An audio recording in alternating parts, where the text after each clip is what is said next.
emotionally stable and realistic. Yeah. I knew the minute we met this morning. After all, we're both in school, so we'll have to plan our marriage carefully. Oh, you're right, Okay, now the way I see it is this. We need an income. You're right. We can't live on my allowance. I can't live on my allowance. You're right. We'll both have to make sacrifices. Oh, yes, Dobie, I'll sacrifice Good. as long as we can be together. Good. Now, it goes without saying that you'll have to quit school and get a job. Oh, yes. Yes, Dobie, I'll work and slave for you. Yes. As long as we have our evenings free for parties and dances and movies. My dear, a man doesn't become a good provider by running around having a good time. I'll have to spend my evening studying. Oh, you're right. You're right. Oh, well, I'll be happy just to sit at home and watch you study. No, my sweet. I have to study at Zelda Gilroy's house. I mean, who else can help me with my studies so that I can graduate with honors and be a good husband you're later? Right. See? Well, go to Zelda's house. I don't care if I never see you as long as we can be together. Phyllis, dear, you're the cream in my coffee, the pearl in my oyster, the star in my heaven, Cease and desist. fly in my ointment. Hi, Poopsie. Hello, Phyllis. Zelda, I know why you're here, and flake off. I only came to wish you many, many years of happiness, Phyllis. Zelda. And I just happen to have with me a copy of Dobie's latest grades. Look, Zelda. Which, as you will notice, were the top grades in the bottom 10th of the class. Zelda, cut out, will you? You're a very lucky girl, Phyllis. Here's the results of his latest intelligence test. Also, a sample of his handwriting and a picture of his father, your future father-in-law. Dobie, this is your father? Well, yes. Yeah. That's an old picture. Taken when he was young? Yeah. Yeah. And Phyllis. Phyllis Gillis. That will be your name, Phyllis Gillis. Well, what's Right. wrong with Phyllis You will be Gillis? married to the only man, may your union be blessed with many little events, the only man whose entire insides are upside down. Regardez his x-ray. Well, everything looks right to me. Thank you, sister. Here, Phyllis, my That's love. for you. Ooh. Zelda, that was unprincipled, treacherous, foul, mean, contemptible, and low. Sure was, Poopsie, but I forgive you. Zelda!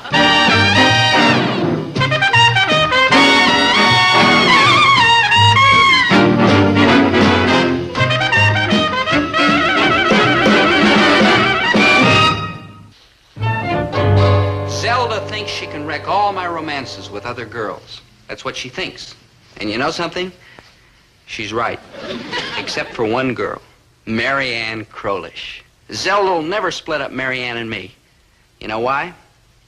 Because Mary Ann and me will never get close enough to split up. I know I'm enchanting and gorgeous and desirable, but what can I do about it? It's just the way I am. Poor little me. See what I mean? There's this vision of loveliness, Mary Ann Crowlish. And here I am, worshiper of beauty. But it looks like we two shall never meet. It's awful. I mean, it's cruel twists of fate like this that can turn a strong man into a quivering, helpless, babbling, mindless hulk. You rang? Dope? Hey, Dope, it's me. Dope. She doesn't know I'm alive. Are you? Unrequited love, the sheer pain of it. Maybe your belt's too tight. Maynard, you always manage to say just the right thing. What's a friend for? I only wish I were an apple on a tree and Mary Ann had come along and take a bite out of me. She won't bite you. I know. I'll bite you, good buddy. Maynard. What's a friend for? I wish to make an announcement. You're all terribly sweet. Every terribly sweet man jack of you. But there's really no point because I'm practically engaged. So farewell, my dear ones, and may you all find happiness elsewhere, my dear ones. Dobie. Me? Yes. Me? Yes, Dobie, you.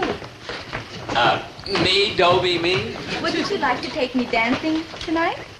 Yeah, but Mary Ann, you just said you were engaged. I said practically engaged. To who? You. Me? Dobie, me? I watch you in social science. I can hardly study. I just watch you. Him, Dobie, him? And I wonder about you, think about you. Me? Him? Maynard, you're supposed to be on my side. Don't you like me a little? Like you. Mary Ann, I love you. He wants to be an apple And on a I tree. love you, Dobie. He wants you should bite him. Maynard, why don't you go home and feed your iguana? He don't need me no more, Dope. He can open the icebox door himself now. Dobie, Poopshin. No, Zelda, please, not again. Not Dobie again. and Amarato, what are you doing hanging on to Mary Ann's arm in a manner unbecoming someone sworn to another, namely me? I am not sworn to you, Zelda. Quibble. We are a fact, a verity. Dobie, you and I, we are simply a thing that exists. Kill it before it spreads. Mary Ann Crowlish, you and Dobie? What can I do, Zelda? I'm hopelessly enmeshed. Oh, is that a yes. fact? Well, get a load of this. Oh, no, Zelda. It's no use, Zelda. I know all about Dobie's brains, his Ignore IQ, Marianne. and Marianne, his father. look. You know all that, and you still want me? Well, Zelda, you might just as well flake off. Well, how about this X-ray? I know all about that, Who too. knows about that, Zelda? Let me ask you just one more thing. What? Why? Why what? Why him? Yeah, why him?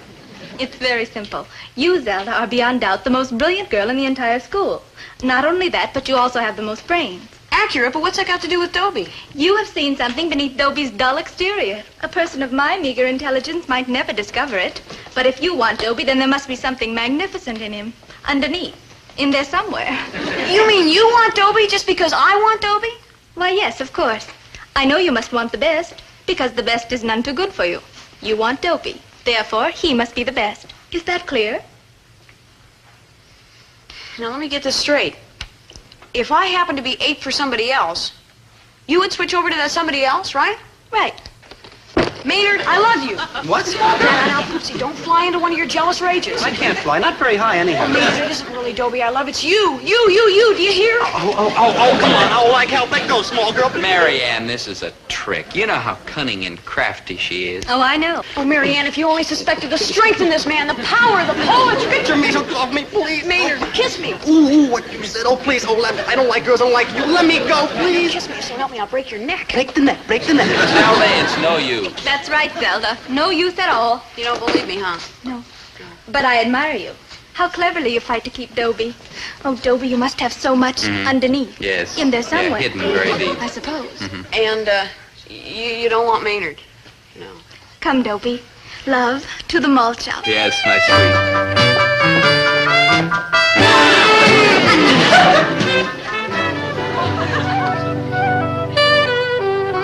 Well, here we are. Yep, here we are.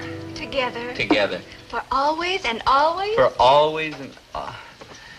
well, maybe. What's the matter? Don't you want to be with me always? More than life itself. But? Zelda, she's not going to give up, Marianne. She's going to keep trying to split us up. But what can she do? Whatever's required. Oh. We've got to be alert, Marianne. We've got to watch that Zelda every minute. What ho, pheasants? Maynard, that's peasants. Yeah. Listen, Dobe, I want to invite you out to my beach house in a couple of years. Beach house? Yeah, Dobe, that's a house that's like on the beach. I know. Yes, sir. Instead of living in one sloppy room like I do now, I'll be living in my beach house in 12 sloppy rooms. Maynard, where are you getting this beach house? I'm marrying in some money, Dobe. Millions and millions. Marion. Maynard, I thought you hated women. I do, Dobe, but this ain't exactly a woman. It's more like a bank with a ponytail. Who is she? Zelda Gilroy. Zelda? She's got millions? Or what? Money, good boy. Look, I'll prove it. Here, look. This is just one of them. And there's millions more where this came from. Thank you. You see, Marianne, she's still trying to convince you that she and Maynard are hot items. She'll drop me and grab him. Ooh, is she rich, that Zeld? She owns 50% of her uncle's uranium plantation. Yeah, she's so tricky, she'll stop at nothing. Maybe she really does love Maynard. Oh, she does. She's giving me her share of the uranium. Maynard, she hasn't got any uranium. I saw it with my own eyes. She's got a sample in a tube. Maynard, you can't keep uranium in a tube. In a tin tube? Made out of tin? How do you know it was uranium? I saw it. In fact, I even smelled it. Uh-huh. And, what did this uranium smell like? Well, you won't believe it, Dobe, but it smelled exactly like toothpaste. I rest my case. Come, Marianne, my dear. Okay. So I lost the battle, but I'm gonna win the war, by George. I'll get you back, Dobie Gillis. Don't you worry. Dad, weren't you involved with another girl when you met Mom? Son, that's a question that deserves an honest answer. None of your cotton-picking business. I heard she jilted you. Who jilted me? The other girl. No, I met your mom, and then I jilted the other girl. Oh. Did she stay jilted? Well, son, it's a very sad tale. Poor girl went all to pieces, never did get over it. Married some little guy on the rebound. Oh, she was a sad creature. And do you know, to this day, when I see her, she kind of drops her eyes and hides her face in the collar of her big mink coat and tells her chauffeur to drive on. Hi, Mrs. G, Mr. G. Dobie, dear, I just came over here to give you a sense of the historic crossroads at which you now stand. Now, I've got... Some diabolical plan is what you've got. Quiet. This is a moment of fateful decision. Yeah. Dobie, down one road lies romance. Romance. A girl with a gorgeous figure and a beautiful face who can give you absolutely nothing but a lot of bliss. Bliss, yes. But on the other road, You. True, but also fame, wealth, and power. Dobie, with your negative face and inoffensive personality and my brains, drive, and ambition, you could go right to the top. The top of what? Why, Herbert, that's no way to talk. You know that Dobie has the seeds of greatness in him. If he's got all these seeds rolling around in him, how come up till now we haven't seen one little blossom? I'm just stating the facts, sad though they may be. Give me one slice of evidence that he's ever going to be great, just one. I'll give you several. In the first place, he's your son. You can't miss, boy. You got to Don't worry, I'll see to it that Dobie uses his tremendous potential. Why, Poopsie, with just very little effort, I can make you into a congressman. Good thinking, Zelda. Dobie could be a congressman. No question about it. I'll handle your public relations, write your speeches, project your image. Yeah. Congressman Gillis, a man who takes no stand on anything at any time, but with courage. If that's what it takes, just leave out the part about courage, and he's a congressman right now. Can you doubt it? Dobie, look, say this, say, no comment. Go on, just say, no comment. Say it, boy. She'll be here all winter. Yeah, no comment. Did you hear him say that?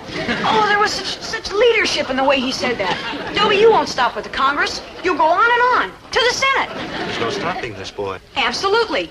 You will be a senator, Dobie. Say this, say, I deny the charges categorically. Go on, say that.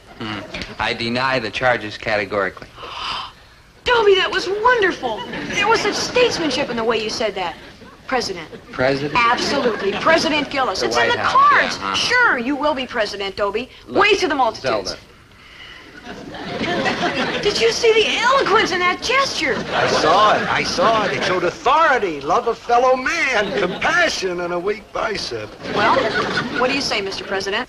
Mr. President, who? Ah, and here comes my first lady, Well, just a cotton-picking minute. If she's your first lady, who am I? ambassador to the Antarctic. No, sir. I'm not putting you in the White House just so you can make her the first lady. I'm going to be the first lady. Zelda, Yes, my chief executive? I do not choose to run. Son, on behalf of the United States of America and the entire free world, thank you. You're welcome. Come, Mary Ann. Dobie. Now what? Look, Dobie, I know when I'm licked. I'll just fade out of the picture wishing you happiness and the best of luck. You wish us happiness? That's right. You mean you quit? That's right. No more tricks? That's right. You're lying, aren't you? That's right. Figured.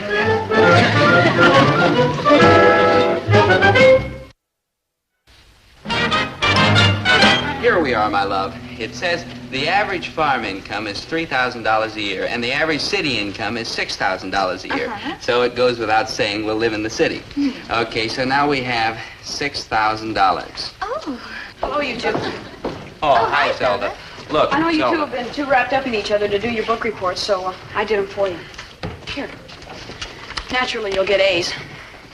Zelda. Zelda, why? You two have your whole lives ahead of you. Zelda, so do you. Do I? I don't know. Something inside of me is just giving up. When the old morale goes, well, you know. 2 tickets to the jazz concert tonight. Here. Why, Zelda? Why are you doing this? I just can't face people. The joyous crowd, their happy laughter. No, I'll just go back to my lonely room and sit in front of my lonely television set and eat a lonely bologna sandwich. Zelda. Zelda? No, it's all right. You two go and enjoy yourselves. Don't worry about me. Bye, you two. Dobie, I don't feel like going to the jazz concert tonight. Me neither. I feel kind of sick. Yeah. I'll see you later, Dobie. Bye. Yeah. Bye, Mary Ann.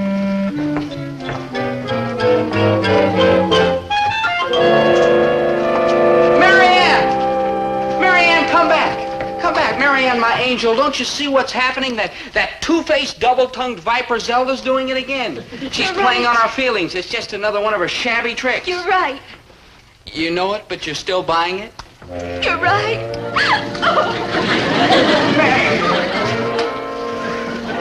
Oh, that's Zelda Gilroy. Oh, that's Zelda Gilroy. I've got to stop her from breaking up the romance between me and my only true love. But how? What I need is advice, fast and in quantity. I need a counselor, an advisor, somebody with wisdom, experience, understanding, someone who knows life, a Socrates, a Plato, a Jack Parr. What's your problem, son? It's hard to explain, Dad. It's so complicated. Well, let's break it down to a simple mishmash, huh? It's Zelda. I jilted her, but she won't stay jilted. Mm-hmm. Well, you've come to the right place for advice, boy. Did I ever tell you about the girl I jilted? No offense, dear, but it was the other way around. She jilted you, and then you met me. Now, just a minute, Winnie. It's completely unimportant. It doesn't mean a thing. But let's get the record straight.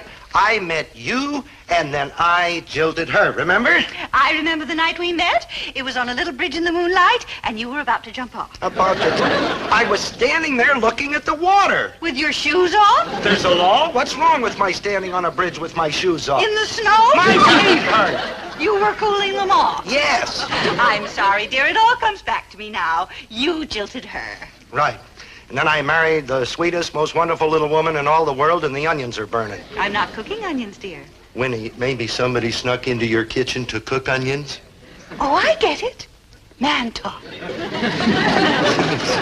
Now, where were we? Oh, yes. How did I keep this jilted girl jilted? Yeah, Zelda hangs on like a summer cold. That's why I've got to know exactly what you said to get rid of the girl you jilted. And I am going to tell you exactly what I said. Uh-huh. You see, I took the thoughtful, philosophic approach. Yeah. And I said, Yeah. honey, that's the way the cookie crumbles. Hello, Gillis's Grocery. Oh, Zelda. Honey, that's the way the cookie crumbles. What? Any cookie. No, Zelda. Zelda, look, it's just a figure of... No, I don't want to rule Asia. Goodbye. See what happens? I jilt her and she unjilts. I don't want a prize, son, but just why do you want to jilt Zelda? Because I finally found the girl with whom I want to share my life. Share your life, huh? The last one shared about 45 minutes of it. Dad, please, I have a problem. You sure have, son, and I'm going to help you solve it. Oh, great. Now, hear me good, son. The way I see it is this. You got to take the bull by the horns. Direct action, huh? But look before you leap. Oh, bide my time, I see. On the other hand, he who hesitates is lost. Direct action, huh? But you go charging in there blindly and you foul up everything. Take it easy. Bide my time. In the world today, son, the race is to the swift. Direct action. That's it. But remember the tortoise and the hare. Take it easy. Bide my time. On the other hand, don't let the world pass you by. Direct action. Everything comes to him who waits. Dad? Yes, son. How can I thank you enough for all this wonderful advice? Oh, forget it, boy. After all, I can't leave you wealth or vast domains. All I can bequeath to you is a heritage of culture, richness of the mind. And these things are more valuable than gold. You're all heart, sir. I just hope our little talk has left you with something. Oh, it has, Dad. I learned that when you have a problem, figure it out yourself. Good thinking, son. Good thinking. Maynard, I got no time for small talk. Whoa, what? Maynard, have Dobie and Mary Ann been in yet? Nope. Are you sure? Like positive. They won't let me out here till I pay for my soda. What's that got to do with Dobie? Who also done me a quarter? You got a point. Now look, Maynard, when Dobie comes in with Mary Ann, I want you to make sure they sit at this table. Oh, no. Dobe's my good buddy, and I ain't having nothing to do with none of your low-down, sneaky schemes. Maynard. Look, give me one good reason why I should help you, a girl. All right, Maynard. Here's a quarter. Give me another good reason why I should help you, a girl. I will give you the best reason in the whole world, Maynard. You will help me because I am brighter and sharper and shrewder than you'll ever be. And so naturally, you will do exactly as I order you. Yeah, I gotta go along with that. That's better. And in the future, watch the back talk. Yes, Your Honor. Hey, Zeld, you know, you don't look like too good. Maynard, go. I mean, you look like you're crestfallen. And, man, when your crest falls, you're like in big trouble. Maynard, peel off. Hey, I know how to cheer you up. I'll tell you a funny story. Maynard, hey, don't... Hey, did you hear the one about the two cats that rocking chair? Ooh, it's the funniest story I ever heard. How's it go again? Thanks, Maynard. I'm all cheered up. Yeah, and once on a very young show, there was a story about this tragic romance of the heart this woman had, see? And she threw herself into noble work and became a missionary and found true happiness in a leper colony. Maynard, if I get any more cheerful, I'll hit you over the head with this table. I know when I'm not one. Good. Hey, Zeld, you wouldn't reconsider about that uranium, would you? Tell you what, Maynard. Meet me in front of the science building in 25 years. What time? Hey, they're coming. Okay, Maynard, now just make sure they sit at that table. All right, leave it to me. Don't you worry. It's in the bag. Yeah. Like hi, girl, like hi, Dobie. Look, I saved a special table for you right I here. don't like that table. Neither do I. We'll sit over Oh, here. but this table's much better. It's right next to the window in case of parades, you know. Never mind. We'll take this one. Well, what would you like, Marianne, my love? I'll have a banana split with 2 scoops. Have 3 scoops. Eat, drink, and be...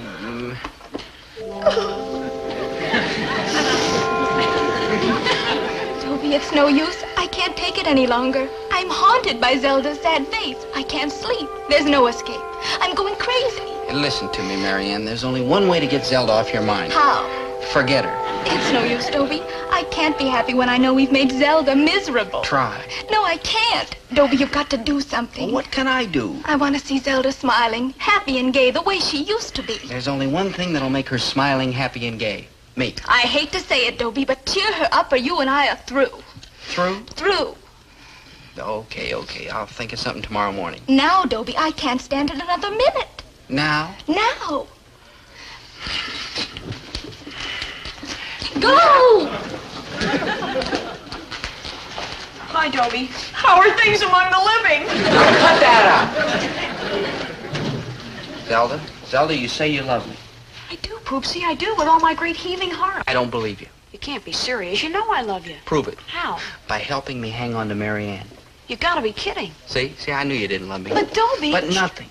Love is when you care for the other person's happiness more than your own. And if you cared for my happiness, really cared, I do. really loved me, I do. you'd help me hang on to Marianne. Okay, Dobie, what do you want me to do? Well, for openers, let's see you smile. Smile? Smile, yeah. A big smile. Bigger. A really, really big, happy smile. I'm tearing my face. Now laugh. No, louder. Big, That's it. Gaiety, fun. Shock it up to the top. Yeah. Zelda, you're a grand sport, and I thank you. From the bottom of my heart, I thank you. Not you, man. Zelda, you right already.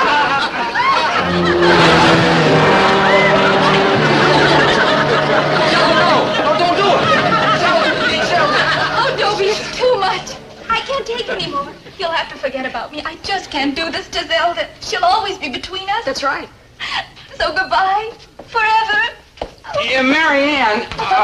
Hey, did you two hear about the 2 cats in the rocking? Let her go, Dobie. She's fickle. I'm the one for you. You'll never get away. She's right, Dobie. You're stuck with her.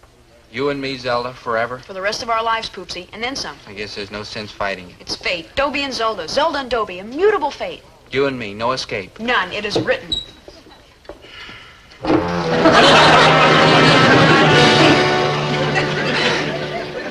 Goodbye, Zelda. Dobe, speak to me. Say something, even if it's mean and rotten. Better leave him alone, Maynard. He's gonna be pretty sick for a while. He just took a great big gulp of vanilla extract. Zelda! Zelda, I've poisoned with vanilla extract and you're wrinkled.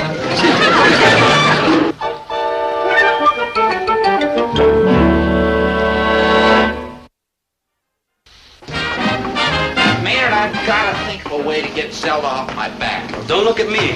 Getting rid of old Zelda's gonna take some mean and rotten trick. I ain't that kind of cat. I know. I'm sweet and tender and gentle. True. And peaceable and mild and fun-loving. True. So first we get 5 bags of cement.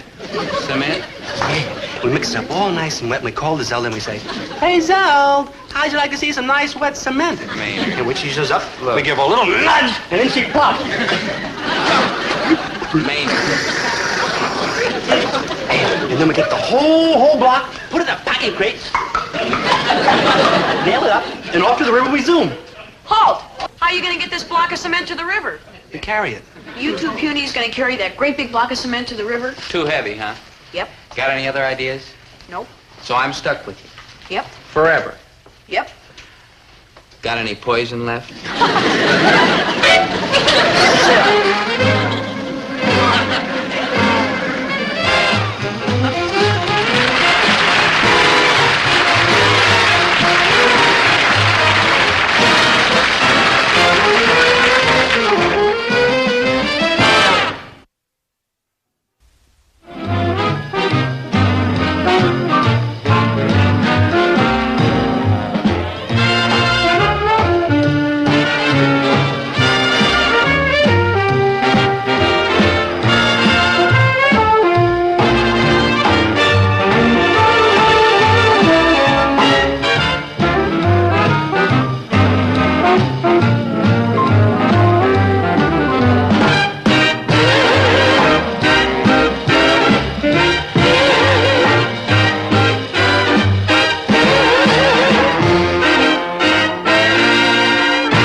Anglo-Saxon judiciary system?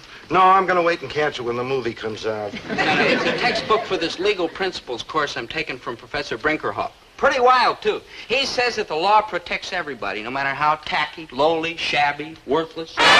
You rang? Oh, hi, Maynard. You're early. And I've been earlier, except I had a slight delay. I know. You slipped and fell down on the streetcar tracks at 9th and Main. You're wrong, Dobe. Now, Maynard, don't be silly. You know that every morning you slip on the streetcar tracks at 9th and Main. People set their watches by you. Not this morning, Dobe.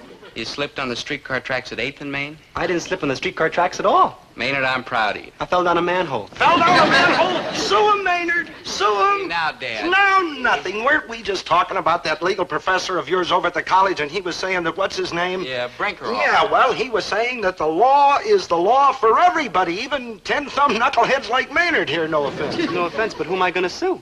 The city.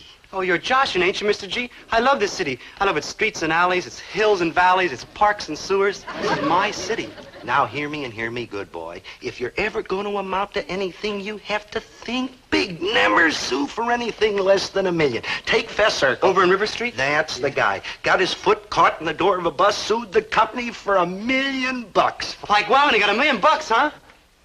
Well, not exactly. As it turned out, he had to give the bus company $16 for busting their door, but he got a miserable lawyer. Oh, if he'd have had a good lawyer, he'd have gotten a fortune. Like, wow, $1 million. Ooh, man, I'm like loaded. Diamond Jim. You rang? Before you start spending the money, you've got to prove that falling down the manhole was the city's fault. Sure it was. They dug it right in front of where I was walking, didn't they? Yes, Maynard. Was there any kind of warning sign in front of it? Just a little bitty one, and all it said was Bitty. no trapping. I guess Uh-huh. it must be the beaver season or something. No trapping. Yeah, and some dumbbell couldn't even spell. He put a lot of S's right in the middle. Yeah, Maynard, that was no trespassing, and you just lost your case. I didn't want to take any money from this dear city anyhow. No. I love this city. Sure, Maynard. Come on. I'll grab my books. I We'll wanna go get to some school. gum. Good.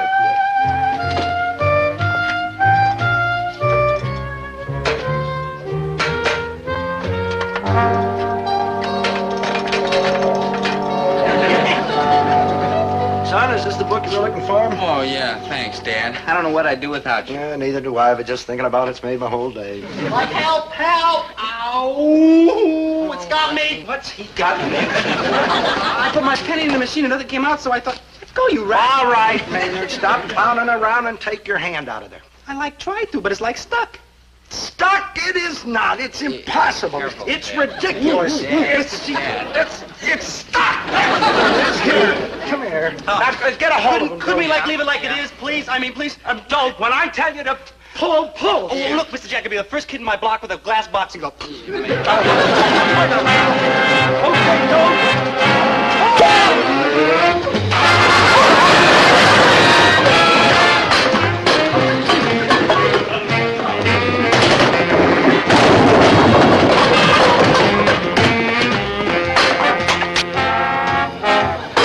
You all right, Maynard? Yeah, I'm like fine, Mr. G. There is one thing, and I almost like hate to mention it. Well, speak up, boy. Speak up. I'm like taking your advice. What do you mean? I'm suing you for $1 million.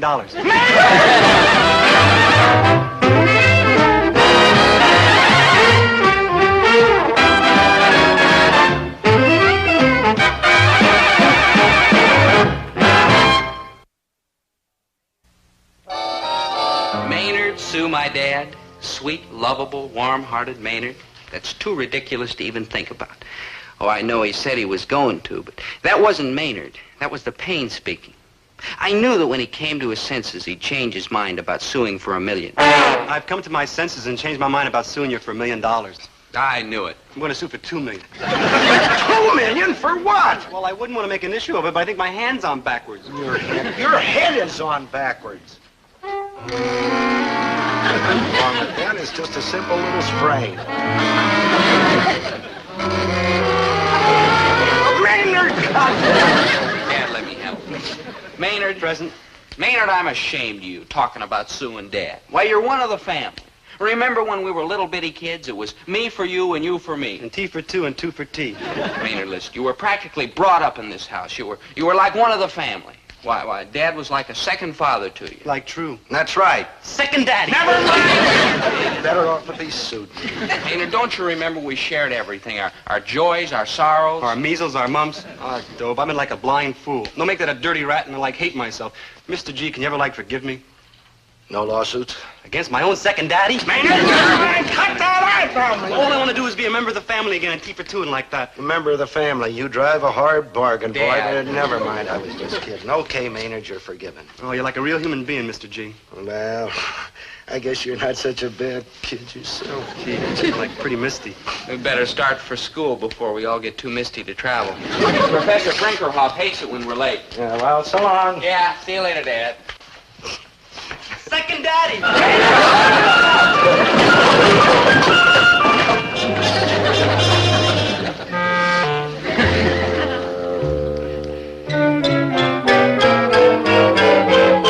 An old fogey, that's what you think I am. You probably think the law courts are composed of a lot of old fogies blowing dust off a lot of musty books. But you're wrong. The law courts are battlefields for justice, and a good lawyer is a good fighter. He's in there punching all the time, fighting for the rights of the underdog, the poor, the meek, and the miserable. You rang?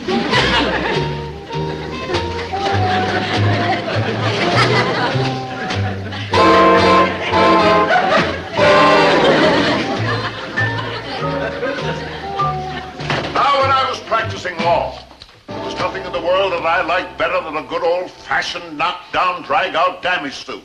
Hey, Dobe, look at the swinging bandage I got over at the infirmary. Not that I'm bandage, infirmary, accident. Who's hurt? Like me, Professor, Your Honor, sir. I caught my hand in a chewing gum machine. What's that? You caught your hand in a gum machine? It was nothing, Professor, nothing at all. What do you mean, nothing? When does your case come up? Hey, you don't understand. You're out of order, Mr. Gillis. Will you let the witness answer? You are suing, aren't you? No, sir, I couldn't be such a dirty rat. What's that? I mean, I'm practically one of the family, you know, tea for two and two for tea. Two for tea. You would have had to be there. Yeah, what Maynard's trying to say, sir, is that he had this accident at my father's store. I understand the law, sir.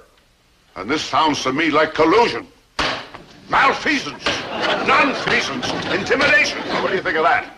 I plead guilty and throw myself on the mercy of the court. Don't send me to prison, Mike, please, please. Ridiculous, Mr. Krebs. You're the injured party. I am? Why, you suffered bodily injury, didn't you? Yeah, not only that, it hurt my hand, too. And to say nothing of the nervous shock. And to say nothing, my hand's like I'm backwards. Maynard. There's very little demand for backward-handed bongo players. Is that your vocation? No, sir, I don't get my vocation till June.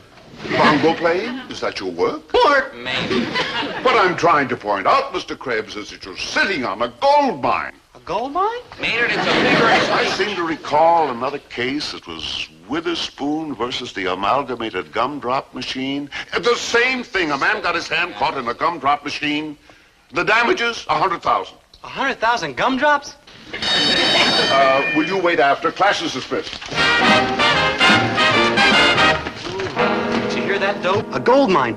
I can get a new set of bongos and a bicycle with a two-tone Great, horn. Maynard. You can ride it out to the poorhouse and blow it when you come visiting the Gillis family. Poorhouse? I wouldn't let you go there. Maynard, you're sending us there. In my opinion, Mr. Krebs, you have an ironclad case. My suggestion to you is to sue them. Fight, boy. Fight. No, sir, Professor, Your Honor, sir. I couldn't do that to Mr. Gillis. You don't think Mr. Gillis has to pay those damages, do you? Well, I'm a little short myself, sir. Of course not. The insurance company pays the damages. Your father is insured, isn't he? Hey, wait a minute. Sure he is. Then your problems are over. Like, wait a minute. You want me to sue the insurance company? I can't do that. I love the insurance company. They got that nice new building downtown and a bench outside where I sit and wait for the bus, and they got a little pool full of goldfish. Oh, they're cute little goldfish, and they're all wiggling and gurgling. Mr. Krebs, you won't have to sue. In the first place, I think the insurance company will pay your claim without argument. Remember, insurance companies are only too happy to pay all just claims promptly and cheerfully. They're happy? Of course. Well, okay then, because that's what I want them to be, is happy, yeah. Well, I love that insurance company. Yeah. Did I tell you about the goldfish? They're all wiggling and gurgling. Yes. Yes. Wiggling. Like a Yes. black You've done that. Maynard, where you been? We're due at the insurance. Oh, I had to stop off the drugstore to get these, like, supplies. Will you help me tie this up, please? I would not. Do you know what that is? Fraud. No, it isn't. It's just a sneaky trick to get more money out of that insurance company. Boy, we're really going to gouge him, huh? Really sock it to him, huh, Dope? We are not. We're Going up there and present an honest case and get an honest settlement, like honest gentlemen. Well, would it be okay when we're up there I give like an honest groan once in a while? Well, I don't know. I suppose it'd be all right as long as it's honest and manly and not too loud. That's just what it'll be, Dobe. Honest and manly, and you'll barely hear it. Like John Wayne when he's got an arrow in his shoulder. He'd rather die than have Chill Wills think he's chicken. Well, as long as it doesn't sound phony. Let's hear it. Oh! No good, Maynard. If you can't do any better than that, forget I it. got a lot more, Dobe. I got a lot more. Listen. Ow. Ooh. When I get to one you like, stop me. Ow. Maynard, that's it. That's just right. Maynard, that's it. That's it. You can stop now. Maynard, what's the matter with you? You're standing on my foot. Excuse me, Maynard. Come on. Now, where was I, Miss Jones? Dear Mr. Johnson, it is people like you who are driving the insurance companies out of business. 3 accidents in the last year is a disgraceful record. Even though you are a lion tamer. We are rejecting your latest claim on the grounds that you're a clumsy oaf, a careless nitwit, and an accident-prone chowderhead. Sign that warmest regard. Yes. Oh, and there's Mr. Krebs due in a few minutes. Oh, yes, well, that's the Gillis claim. That sounds legitimate, thank goodness. You get them started, I'll be right back. Good afternoon. My name's Gillis, and this is Mr. Krebs. We're in a big hurry, and Mr. Krebs... Hello. I'll be right with you. What's the rush, my dear? As a matter of fact, I'm afraid I'm going to have to check your leave papers. And don't tell me you're not on furlough from heaven. I know an angel when I see one. Ooh. Oh. Now, Maynard. There's a brave fella. Salt of the earth, but a complainer. Now, where was I? No place, Mr. Gillis. Excuse me, I have to get Mr. Krebs' accident record. Oh, just a moment. If you want to get a record of his accidents, I'm the one you want to talk to. Of course, it may take days, even weeks, perhaps months. Mr. Krebs has had a lot of accidents? A lot of accidents. Yeah, have I had a lot of accidents? He's had so many accidents, they get mixed up in his mind. You should excuse the expression. Fortunately, due to a steel trap memory, I can help you. Accident by accident. All right, Miss Jones. I was just explaining to this lovely young lady. Yes, I heard. With a line like that, you should have been able to land a whale. I'm Waysack, chief attorney for the insurance company. How do you do? Yeah, well, take notes, Miss Jones.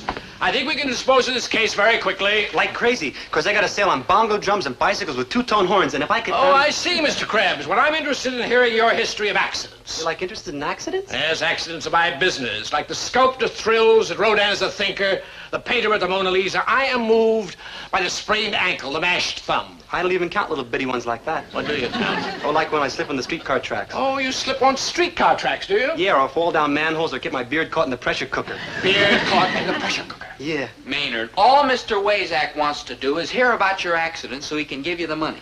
Oh, yeah, the money. I like forgot. Ooh. You see, Mr. Waysack, Maynard, enough. The pain. Came on rather suddenly, didn't it? Well, it comes and goes like alternating currents. Yeah, but it's something that $5 million wouldn't cure. Oh, you'd settle for $5 million, would you? Well, I ain't saying yes and I ain't saying no. Well, what are you saying? I ain't saying. You know what I'm saying, Mr. Krebs? Like alternating current, you've come, and like alternating current, you go. Both of you. Go. Farewell. Auf Wiedersehen. Au revoir. But we haven't got the money. Exactly. Sayonara. You mean no $5 million? No 5 cents. We're fighting this claim on the grounds that you're accident prone. You'll hear from our attorneys about this. Not only that, we might even sue. We might even... Do me a favor, will you? Take some heartfelt advice and don't. You seem like a nice, if unfortunate, young man. Our attorneys will clobber you. They'll cut you to pieces. Oh, yeah? Well, we'll see you in court. And that goes like double.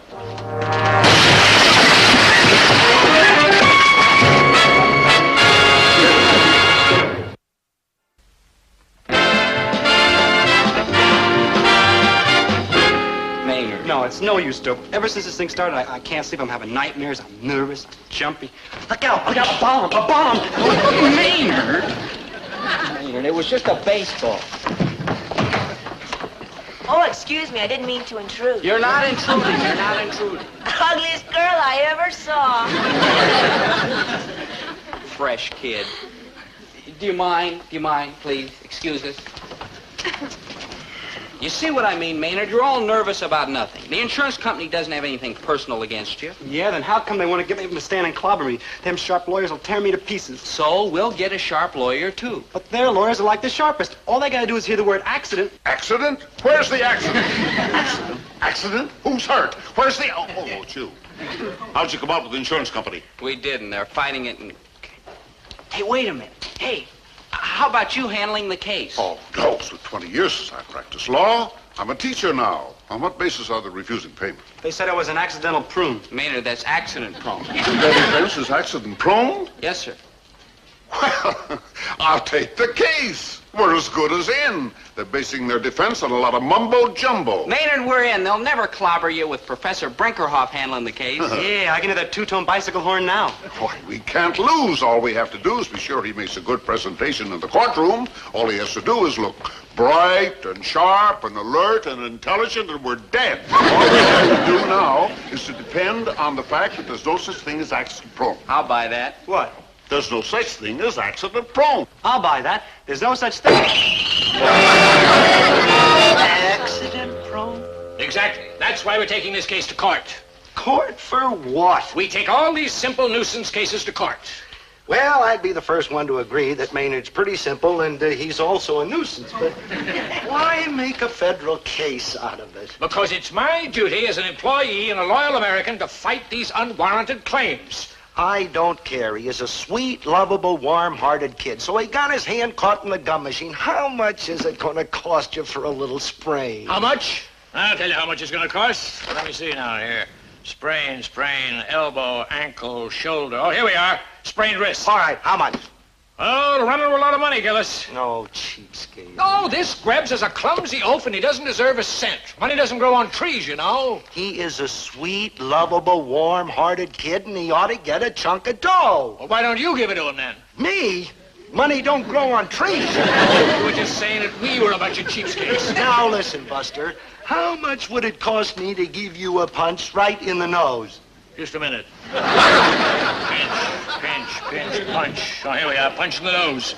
Were you planning to blacken both eyes? What's that got to do with it? We're running a special. I'll see you in court tomorrow morning at 9 o'clock. You're darn tootin' you will, because I intend to be there and see that Maynard gets everything that's coming to him. Well, the trial started at 9 sharp, and by 9:01, things weren't looking too red-hot for Maynard. Now, as I understand it, you're the local druggist, Mr. Fortescue. I was. Retired last week. Retired on what? On the money I made selling bandages and iodine to Maynard G. Krebs there. More accidents than any kid I ever saw. That was bad enough, but it got worse when they called in this representative from the Red Cross. Yes, we on the Executive Council of the Red Cross have long been aware of the existence of Maynard G. Krebs. In fact, and I don't think I'm speaking prematurely, we are seriously considering declaring him a permanent disaster area. And then to make it worse, they called on our old high school physical education teacher. That really hurt. Coach, we'd like to find out something about the physical coordination of Maynard G. Krebs. Coordination? What I want to know is, how did Maynard make out on the athletic field? Well, that's kind of hard to say, because in 4 years, Maynard never got as far as the athletic field. He always managed to slip and fall down in the locker room. Your Honor, it seems quite clear that Maynard G. Krebs is not entitled to any damages on the grounds that he is obviously guilty of gross contributory negligence. He is absolutely uncoordinated and completely accident-prone. He slips, falls, trips, and breaks things constantly. We rest our case. I'm sorry about all this hullabaloo, Maynard. If I had my way, they'd just pay you off and forget the whole thing. You're all heart, Mr. G. Well, you're a pretty sweet, lovable, warm-hearted kid yourself, and I'm not going to sit here while they clobber you. Well, where are you going to sit while they clobber me? You could, sit here, because I got to go up there and be a witness. Maynard, the word is witness, but you may be right. Now, listen, this is the way we're going to handle it. While you're up there telling your story, I'm going to be down here agreeing. But you're supposed to be on the insurance company side. That's just it. I'm supposed to be on the insurance company side, but when that judge hears me agreeing with everything you say, he's got to know you're on the up and up and give you every penny that's coming to you. You're like a real human being, Mr. G. May it please the court. The first witness I would like to call is the plaintiff, Mr. Maynard G. Krebs. Will you take the stand? Witness is sworn. You may proceed. Now, Your Honor, I intend to prove that everything my friend, the learned counselor, has said is a lot of hogwash. I will prove that Maynard G. Krebs, the plaintiff, is utterly blameless in this matter and should be awarded the full amount of damages. Now, Mr. Krebs, will you describe what happened on the morning in question? I went into Mr. Gillis's grocery store and put a penny in the gum machine. That's right. That's just what he did. And what was the condition of the gum machine? It was like busted. That's right. It was busted. Couldn't get the gum out. And will you describe the condition of Mr. Gillis's grocery store? No offense, but it's like a death trap. That's right. It's just like a... What did he say? Would you care to elaborate on that statement? I mean, it's like a sloppy mess, and things are always like falling down on people, and the floors are scrounged, and plaster's like flaking off the wall. Now, just a darn minute. Order in the court. Just a darn doggone minute, man. Order. Man, every time a customer goes in there, he's like taking his life in his hands. It's like a real mess. Your Honor, are you gonna let this... Order in the court. Mr. Gillis, I warn you. Go ahead.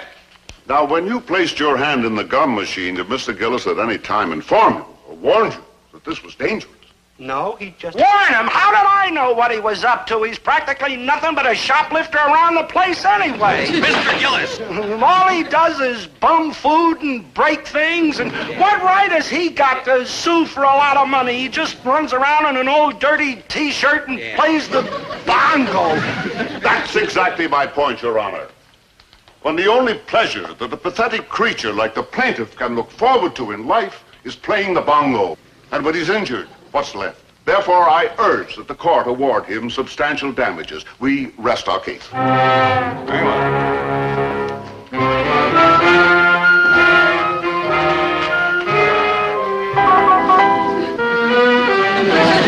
Mr. Wazak, do you have a closing statement? Your Honor, in light of the evidence presented, it seems quite obvious that Maynard G. Krebs was solely and principally responsible for his own injury. It's ridiculous to assert that an innocent, harmless, simple little mechanism like this gum machine could hurt anybody except a clumsy, awkward bungler. I quite agree, Mr. Wazak. Help! Mr. Wazak!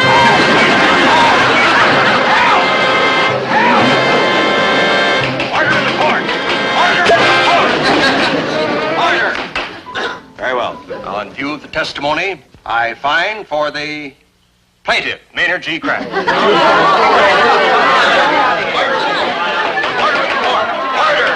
Now then, as to the amount of damages. It is my opinion that in view of the amount of income lost, in consideration of the anxiety and anguish, both mental and physical, plus the value of Mr. Krebs's time, that the amount of damages shall be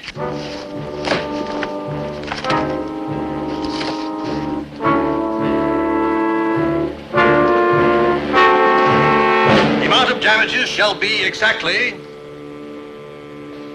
$1.65. Oh, I'm rich, like 30 your judgeship. You're just like a third daddy.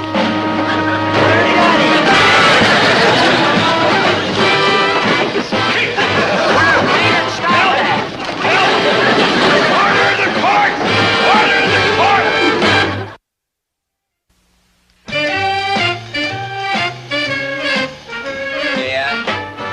Dad, Maynard has something he wants to say to you. Oh, the ingrate returns, huh? Aren't you afraid to walk in here, Maynard? Kind of taking your life in your hands, ain't you?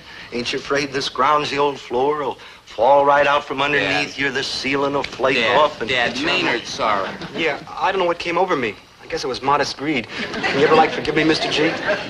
Well, I guess it was no great harm done, but... No hard feelings? Likewise. Incidentally, I've got the gum machine fixed now so that even you can operate it. Be my guest. Can I have a penny? Gee, thanks, Dad. It means a lot to me that Maynard's a member of the family again. Well, a very distant member, but... Mr. G, like help?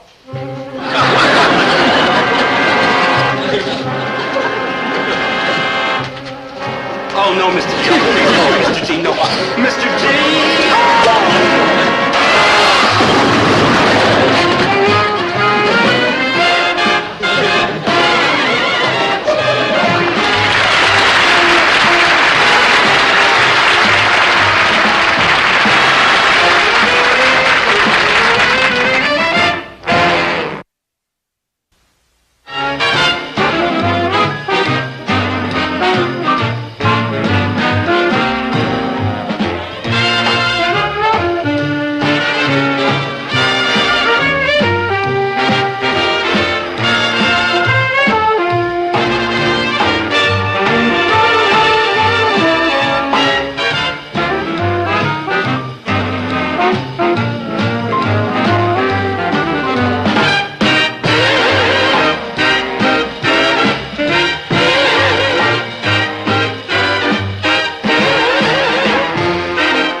Hello, my love object.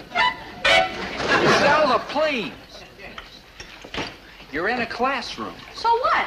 I love you in a classroom. I love you anywhere. I love you indoors, outdoors, upstairs, downstairs, backwards, forwards. I love you. Zelda. How come? How come what? How come you love him? He don't love you. He will. I'll get him yet. So what do you have when you get him? I mean, he's kind of puny, ain't too bright, and he'll be bald before he's 30. Thanks a lot. Like what? But don't you understand, Maynard? That's exactly why I love him. I mean, he's weak and bewildered and helpless. He needs me to guide his faltering feet. Zelda, please, won't you get off my back? Never, Poopsie.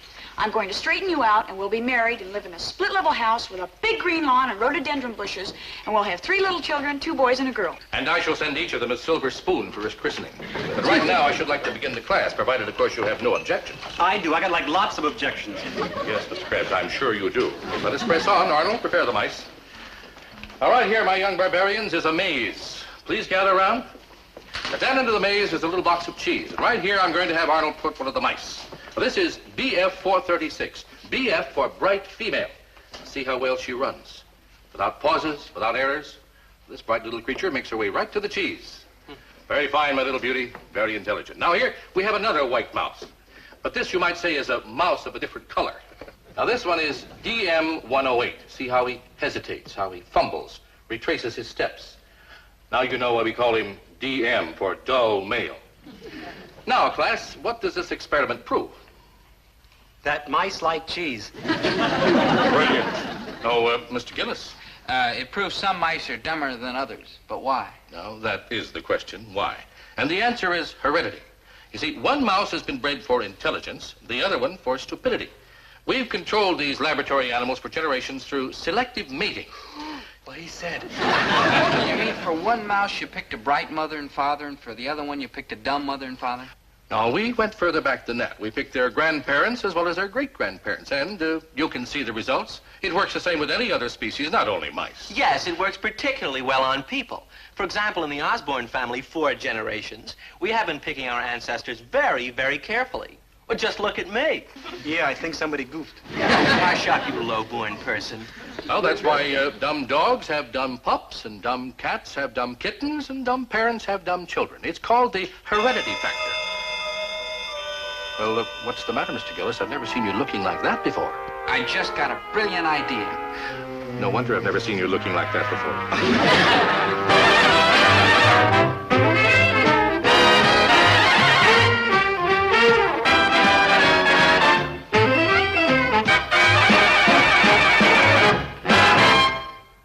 I never thought this day had come. Never. For years, I've been trying to get Zelda off my back. I tried everything I knew, but what chance did I have? I mean, Zelda's all brain, and me, well, let's face it. I'm charming, lovable, clean-cut, winsome, loyal, devoted, true. But smart? Smart I've never been. Until now. This time, I'm a cinched-out widder. A cinched-out foxer to out-clever her, to dazzle her with my footwork. Boy, will I dazzle her. Maynard, old friend, this is a glorious day, an historic day. Don't tell me. Let me guess. Let's see. It's not the 4th of July, because that's in August. It's not Columbus Day, because that's in 1492. And it's not Lincoln's birthday, because that's on Washington's birthday. I give up. Today's the day that I finally, with my own head, figured out a way to get Zelda off my back. Truly and completely off my back, now and forever. You're Josh. You sure are, Poopsie. I don't know what ridiculous scheme your puny little mind has come up with this time, Dobie, but you might as well forget it. You'll never get rid of me, because whatever you think of, I'll always think of something better. Oh, I know, Zelda, I know. Because I have a mind like Einstein, Madame Curie, and Mort Saul all rolled into one. And you, on the other hand... am slow, dull, dim, thick, and foolish. You forgot stupid. Yeah. True. So why don't you spare yourself, Dobie, and come to Zelda, who will always love and cherish you and protect you from the cruel world. Zelda, I'd like nothing better. I mean, life would be so simple with a genius like you taking care of a dope like me. But, Zelda, we just can't do it. You about to spring the trap, Dobe? In a minute. Well, spring it and let's get it over with. I'd like to measure you for a new sweater.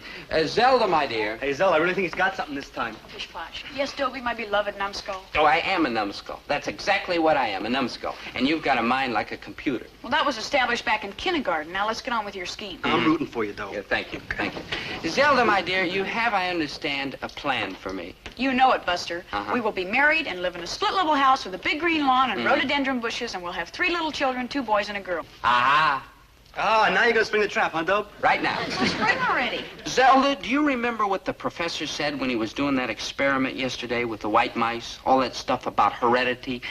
Dumb dogs have dumb pups, and dumb cats have dumb kittens, and dumb people have dumb children. But I'm not dumb. But I am. Zelda, how can you do such a rotten thing to your children, giving them my dumb brain? But they'll be inheriting my brain, too. Maybe. It's a 50-50 chance. But how can you risk it, Zelda? How can you gamble with your children's minds? No, Zelda, you've got to give me up for the sake of your children. You've got to let me go. Dobie, I love you. You're not going to burden those poor little innocent babies with my dumb old mind. You're going to find a mate just as intelligent as yourself. Dobie, you've done it. You've outsmarted me. Europa! Maynard, that's Eureka. Come, Zelda. Where? To start our search for an intelligent mate. A man with a brain so large, so active, so dynamic that he'll be a worthy father of your children. And of all the guys on campus, it's obvious that the smartest, the sharpest, the wisest, the deepest, the quickest, the brightest can only be... Surely you jest, Gillis, baby. But Chatsworth, you haven't thought it through. Remember, you're an aristocrat, a thoroughbred, an intellectual. A rat, Maynard. Dobie, just give it up. Chatsworth doesn't want me. No offense, Zelda Chickie, but true. You no doubt have many fine You qualities. bet she has many fine qualities. Brain power, intellect, cunning, a mind to match your own. Chatsworth, when you've got a thoroughbred racehorse, you look for another thoroughbred. You don't go looking for some nag that's pulling a milk wagon. Rochelle is scarcely a nag that pulls a milk wagon, are you, ma chère? Scarcely. All right, so she's a blue blood. But she's awful dumb. I'll tell you how dumb she is. She was copying my test paper the other day. Dobie, it is well known that you have been trying to foist Zelda off on someone for years. And I do wish you luck in this worthy pursuit. But me, Dobie-doo? No, Dobie-doo. Come, Rochelle, my little muskrat. Let's go for a spin in my madly expensive handmade sports car. Well, Dobie, I guess we're skunked. Let's go look for the second best IQ. No, sir. There'll be no second best for you. Only the top is good enough for my Zelda. Dobie, I love you. You're all heart, girl, except for your brain. The only trouble is, how are we going to get Chatsworth Osborne, Jr.? Dobie, if you'll forgive me, this is a big problem which requires a big mind. Now, you've taken me about as far as you can with your limited mental equipment, and I'm very grateful to you. But from here on, I'm taking over. I mean, well, you don't send a boy to do a man's job. Hey, cool. You're gonna put that rotten, conniving brain of yours to work, huh, Zell? You bet. It's not going to be easy. Chatsworth is a tough guy to move, even for you. True. But there is one power in the world that can move Chatsworth Osborne, Jr. One power. Preposterous. But, Mrs. Osborne, you haven't even thought it through. There is nothing to think about. Chatsworth is an aristocrat and you are a commoner. Oh, me too. I'm more commoner than anybody. That's exactly the point, Mrs. Osborne. You gotta think of the Osborne line. Look at him. The end of the line. Oh, really, Mumsy, this is too outre. Oh, nurse. Now, take me on the other hand. I'm smart. She's been valedictorian ever since kindergarten. And I'm strong. You want to hear in the stomach? And I'm healthy. Show her your teeth, though. Yeah, once at a carnival I saw her bite clean through a 2x4. I'm a hard worker. I spend practically no money and my digestion is perfect. Also, her appendix is out. Child, I am, of course, very impressed by your manifold assets, but think of the difference in our social standing. You think of the difference, Mrs. Osborne. Are you forgetting what happened to the royal families in Europe in the olden days? They didn't marry any commoners, and their blood kept getting thinner and thinner until finally the families just disappeared. Look what happened to the Bourbons. They all got drunk. Look what happened to the Habsburgs, the Tudors, the Stuarts. Where are they now? Are you going to let the Osborne line just dwindle away like that? No, by thunder, I am not. Mumsy, whatever are you thinking of? Rochelle and I have an understanding. Oh, golly whiskers, Mrs. Osborne. Out of here, you puny girl. Take your flimsy, aristocratic bones out of here. Big up. Mumsy! Oh, Chatsworth, don't ever sneak up on me like that without warning. Mumsy, I will not be treated like a piece of chattel. You will do exactly as your mother, who loves you, commands. I haven't many more years left. Not more than 40 or 50, perhaps. But before I go, I want to see this Osborne house full of sturdy young little Osbornes. Yay, Mrs. O. You'll never regret this, Mrs. Osborne. I certainly will not. You know, I like this little girl. peasant though she may be. I like the intelligence shining in those beady little eyes. I like that tiny, scheming little brow and that stubborn, buttoned little chin. Give me grandsons. Do you hear me, girl? Give me lots of grandsons. I want sturdy, ruthless, unprincipled, nasty little boys to carry on the Osborne tradition. Mumsy, I won't do it. I shall hold my breath until I die.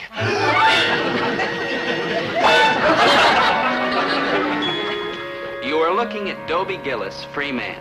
For the first time in my whole life, Zelda's off my back. Actually, honestly, off my back. Boy, what a glorious feeling. Of course, I'm not entirely happy about what I did to Zelda. Without me, she's a cinch to turn into a poor, miserable, unhappy creature. Chance with you so darling. Yes, I am rather, aren't I? You've been thinking I had Downs about you and I. Well, I too, my little otter, was quite out of sorts at the beginning. But now that I've come to know you, mwah, quelle joie. And mwah, quelle joie to you, Chance. And to think of all the time I wasted on those well-born little flibberty gibbets. What are you complaining about? I had Dobie. Dope, I'm gonna get me one of them goof-off specials. 1 scoop of vanilla, 1 scoop of strawberry sherbet, 1 scoop of diced leg of lamb. Why don't you get you one? Oh, just a minute.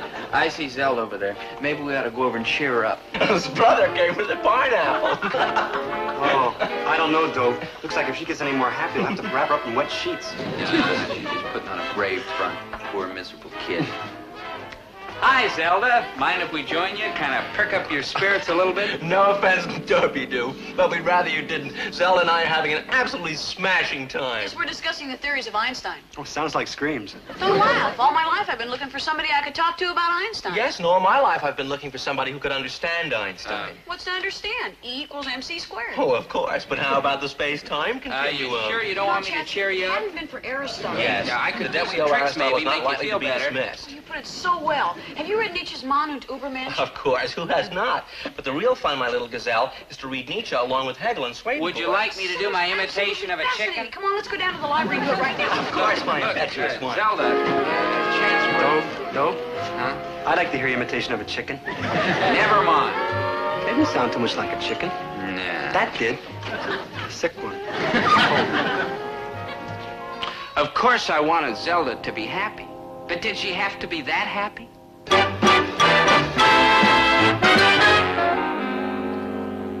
Oh, marvelous. You're going to sing. Yes, and beautifully, so be quiet.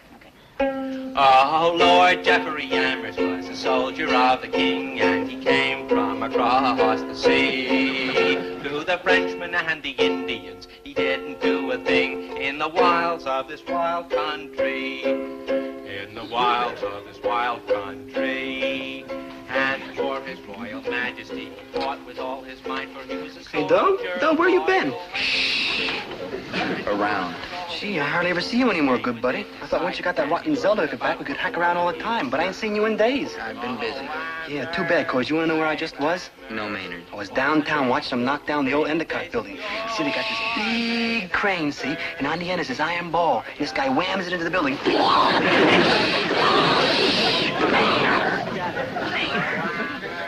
Are you through? Got one more. That's it? That's it? I'm delighted. You don't look delighted, you look miserable. In fact, you've been looking miserable ever since you got rid of Zelda so you could be happy. Maynard, that's true. You ain't in love with that small girl, are you? It's not a question of love. It's just a question of losing something that you were used to. Yeah, it's too bad you figured out such a smart way to get rid of her. What do you mean? I mean, you used up all your smartness, and now you'll never figure out a way to get her back. Never. What's the use kidding? You're right. I couldn't think of a thing, not one single thing, to get Zelda back. Oh, by the way, did I tell you I want her back? Well, I do. If you're surprised, how do you think I felt? But if our professor was right about heredity, I was a gone goose. And our professor was always right. So I'd never get Zelda back. But was he right? Couldn't there be some chance, some tiny little chance, that this one time he was wrong? Not a chance. Not an itsy Not a bitsy smidgen of an iota of a chance. Mr. Gillis, in all the years I've done this experiment, the smart mouse always runs the maze faster. Always? Always. The dumb one never wins? Never. It don't seem fair. But how do you know that's on account of heredity? Couldn't there be some other reason? Mr. Gillis, I'm not trying to tell you that heredity is the only factor of counts. Of course there are others, and they are very important, too. But you can't discount heredity. It's a fact that bright parents produce bright offspring. You're sure? Why all this sudden interest in white mice, Mr. Gillis? Oh, just scientific curiosity. Yeah, and besides, he snowed Zelda into getting off his back on account of this heredity jazz. And now that he's got her off his back, he wants her back on his back. But to get her back, you have to prove that heredity doesn't work. For instance, if in class today I let the mice run the maze again, and this time the dumb mouse beat the smart mouse, that would sort of knock my statements about heredity into a cocked hat. Not only that, it would prove they weren't true. Would you? Would you let the mice run again today, please, sir? Maybe it'd come out different this time. It wouldn't. How come? Because they were just fed a few hours ago, and no mouse, no matter how bright, will run the maze unless it's hungry. I mean, look how complicated it is just for it to get to the cheese. They just won't take the trouble unless their bellies are good and empty. There's no incentive. Oh, me too. I mean, when my belly's all full up, I won't even get up to turn off the television. Last night I watched TV till 2 a.m., and the set wasn't even on. How soon can the mice run the maze again? Tomorrow, provided they're not fed before then. Professor, would you? Oh. All right, Mr. Gillis, I'll let them run tomorrow if it's that important to you. No, it's not that important. I mean, I don't really care. I mean, what have I got at stake? Except my life. Hey, Dobe, you want to go downtown and watch that guy flip flapjacks in the window? Hey, you want to go to the stockyards and watch him dip sheep? Well, you want to see my appendix scar? Oh. Hi, Zelda. Hi, small girl. Hello, chaps. Going anywhere in particular? Oh, no. I just put on my satin back crepe, my rhinestone earrings, and my glass slippers just to knock around in. Oh, date with Chatsworth, huh? Good thinking. Good evening, Zelda, my little antelope. Hi, Chatsy. You look divine. Yes, I do, rather, don't I? Come, my pretty, let the revels begin. What enchanting divertisements have you planned for us tonight, my clever... Oh, nothing special. The opera, the theater, the movies, a 12-course gourmet dinner, a little miniature golf, bowling, the batting cage, and then a trip to the observatory. Halley's Comet is particularly brilliant tonight. Let us away. Yes, let's. Hasta la vista, amigos. Doom. Like Doom. I'll never get her back. Well, you always got me, good buddy. Doom. Like Doom. And after tomorrow, I'll be totally and completely doomed. What's tomorrow? Don't you remember, tomorrow's when the professor does the experiment with the mice again. And of course, it's going to end up the same way again. If I ever had a chance of getting Zelda back, it'll be gone for sure tomorrow. Like doomed. I feel rotten. Yeah, let's get something to eat. Let's get something to eat. 5 innocent words. Let's get something to eat. But when Maynard said them, a bell started clanging in my head, and they suddenly ranked right alongside Remember the Maine and Tippecanoe and Tyler, too, as words that will go down in history. Let's get something to eat, reminded me of what the professor had said. If a mouse isn't hungry, it won't run the maze. So if I snuck into the classroom and fed the bright mouse plenty of food, it'd just sit there and let the dumb one leave it at the post. Then what would Zelda think of those fancy theories of heredity? Clever, huh? Yep, like I told Maynard, the answer to my problem with Zelda is food. Oh, good thinking. Yeah. We feed her till she can't move, then we grab her, put her in a wheelbarrow, head to the tall tree, and we hide her in a cave, see? Listen, remember what the professor said today? Yeah, then every 1 or 2 or 3 days we go out there with a bunch of stuff like donuts and spaghetti, and we feed her again, keep her sluggish. Man, she'll never get away. Maynard. Good thinking. Yeah. Now, will you listen? Well, Maynard didn't quite get it, but he seldom does. But I had the whole thing figured out. A, I would sneak into the classroom tonight and feed cheese to that bright mouse until it was stuffed. And that meant B, when the professor puts it in the maze tomorrow, it won't be able to move. So C, the dumb mouse will run the legs off it, which means that D, the professor's talk about heredity gets knocked into a cocked hat.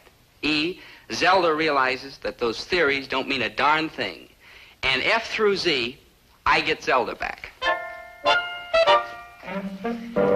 You know something? It's a good thing the Russians don't have my brain.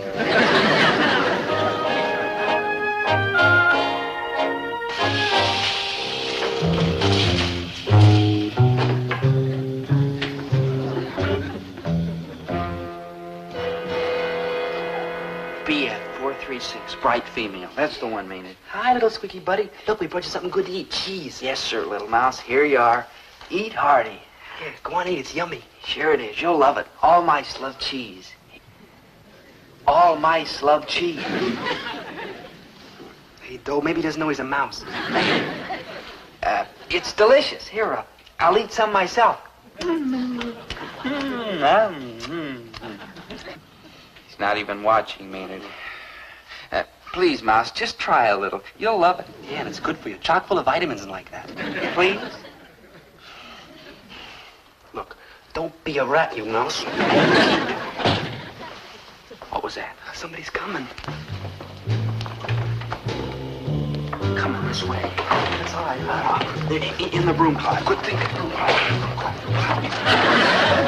Dana! It's me! Doe, I'm scared. Shh! Don't talk. Don't whisper. Don't even breathe. Maynard, I told you not to breathe. I'm not breathing. Hey, Doe, there's somebody else in the closet with us. Ridiculous. Maynard, that couldn't possibly. You do something good, buddy? Yeah, a little chin, little nose, two little eyes. Yeah. Like Zelda? Like Zelda.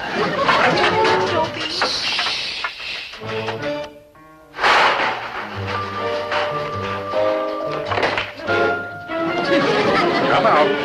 Come out, please.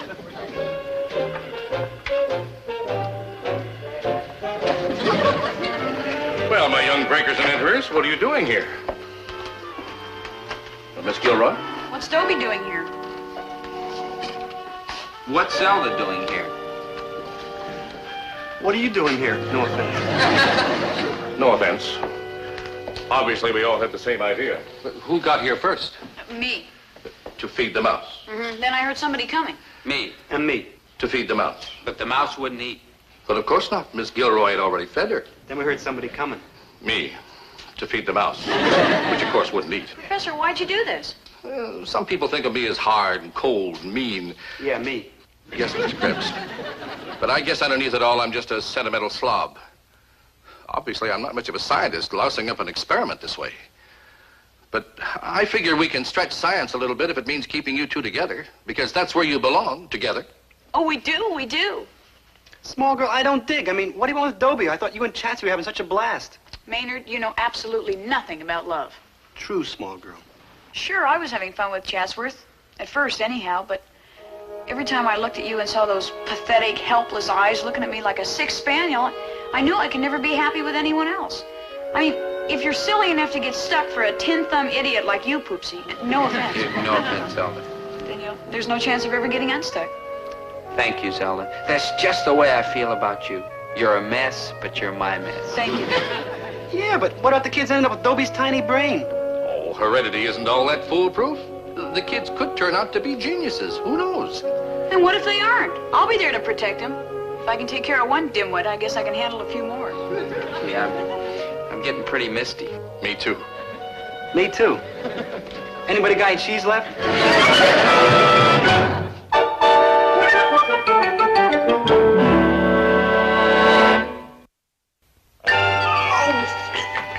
Mumsy, will you listen? I certainly will not. I told you very distinctly to get rid of this desiccated creature and start going around with this beady-eyed little girl. Mumsy, that's what I'm trying to tell you. Zelda won't have me.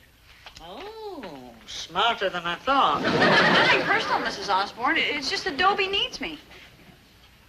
Well, he certainly needs something. In view of the circumstances, Mrs. Osborne, Zelda and I feel that she should return the gifts that Chatsworth gave her. Yeah, so I brought them back. Okay, Maynard.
peachy keen. Why, what's the matter? Those are fine marks. Sure, but in what kind of courses? Elementary, Italian, fingerprint identification, bird life in North America, except Winnipeg. What kind of courses are those?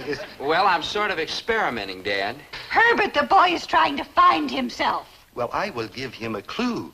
Just let him look behind the nearest girl with a pretty face, and there he'll be. See some chick running into a classroom and saying he's taken that course, too. Dad, I'll admit I like girls. Oh, and I will admit that the sun rises in the east. That's not the reason I keep switching around. After all, college is a big, confusing place, and how do I know what I want until I try everything? Dobie, you keep taking all these kooky courses, and when you graduate, there will be only one course left open to you. Marry money. I don't know what you're saying. Marry money, that's what I'm saying. Dobie, you find yourself a girl with a good, steady job and marry her, one who can bring in the groceries. What a horrible thing to say to Dobie. Civil service, son. That's the bit. Marry a girl with a job where she can't get fired. And not too young a girl, an older girl. I don't mean an old hag or anything, but, you know, one, say, between 30 and 35, this type. You know, they're settled and they're steady and they appreciate things. Thanks a lot, Dad. Do you mind if I say a few words now? Please do, dear. Well, I've got some good news for you. I finally found the subject that I want. What is it? Egyptology. Egypt what'll-she? Egyptology, the study of ancient Egypt, the pharaohs, the sphinxes, the pyramids. I'll be going to Egypt and digging up old tombs. You don't have to go to Egypt, son. Start digging right here. One old tomb for your poor old dad.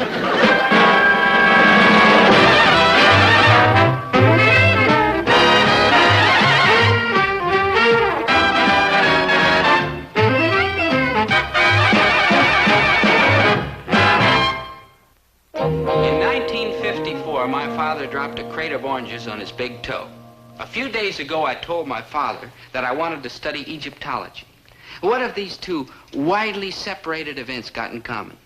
I'll tell you what.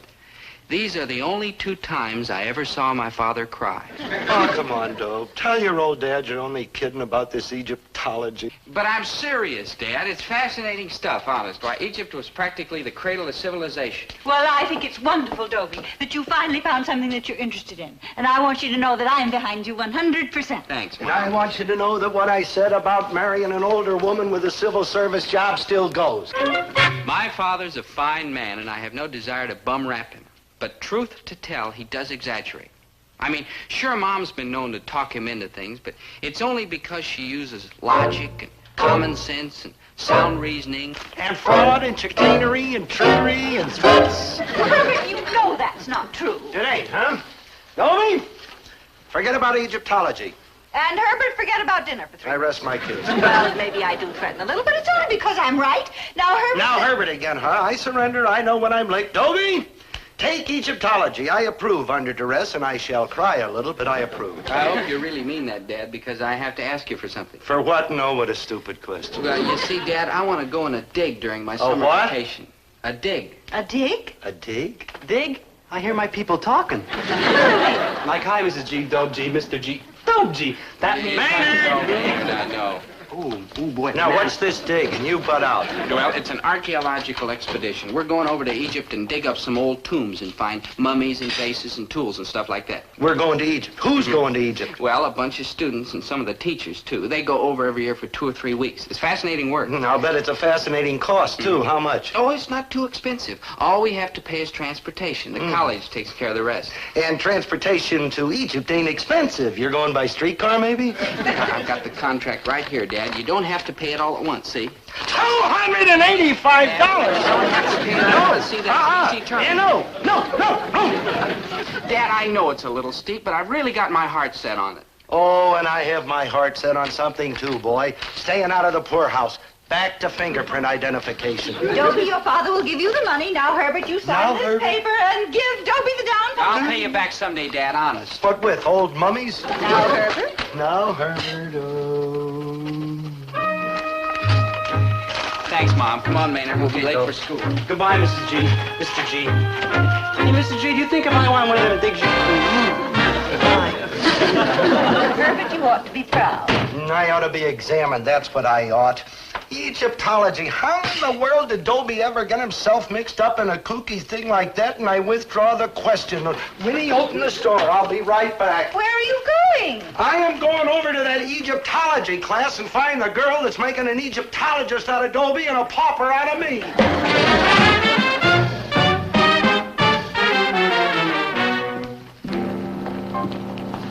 Hey, Dobe, I'd like to ask you a question. Do you really dig this Egyptology, like for real, really? Like for real, really. Oh, you're joshing. Maynard, why do I usually take a class? Because you're chasing after some chick. True. Now look around. Do you see any chicks in this class? Like, no. I rest my case. Hey, Dobe, you must really love Egyptology. I mean, you got no posterior motive. That's ulterior, but you got the right idea. Dad. Oh, hi, son. I just happened to be in the neighborhood and thought I'd you drop thought you'd in. look in on my Egyptology class to see who the chick was who got me interested. Well, I got a right to know. No, there ain't no chicks, Mr. G. I just looked. Yeah, that's what I see. So how come? Dad, I explained it to you. We study the past to know the present.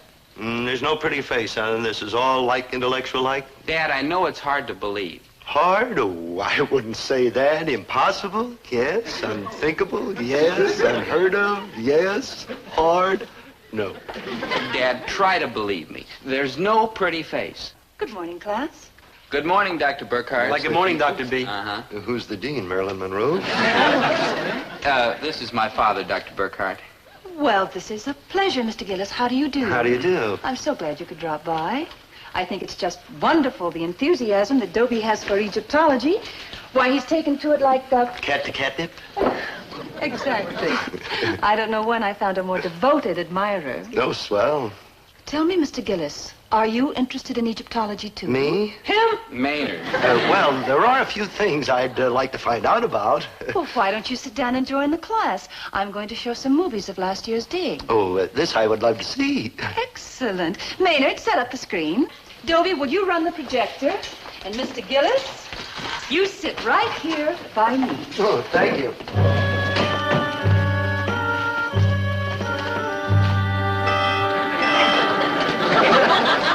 Doctor, just what kind of a doctor are you? A surgeon, eye, ear, nose, and throat, what? Oh, I'm a Ph.D. That's a doctor of philosophy. Oh, yeah, the kind of doctor who don't do anybody no good. Medically, no. Mm-hmm. Do you mind if I ask you another question? Of course not. Kind of personal? Of course. No offense, but how old are you? 35.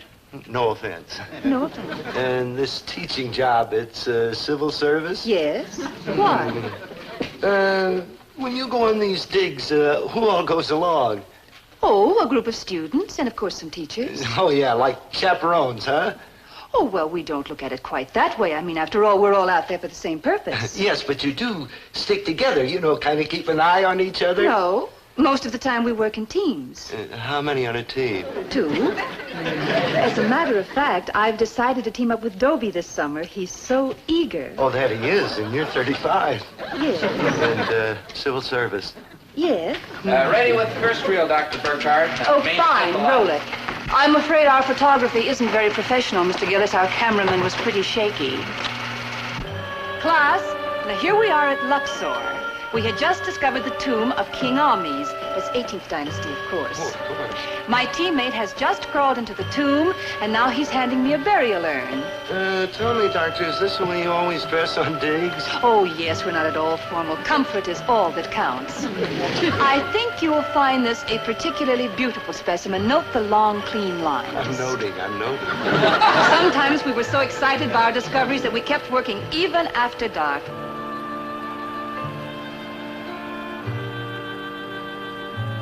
Oh, we loved every minute of it. The desert nights are so soft and mild. Kind of romantic-like, too. Oh, yes. Nowhere else does the moon seem so close or the stars so bright. 35, you said you were?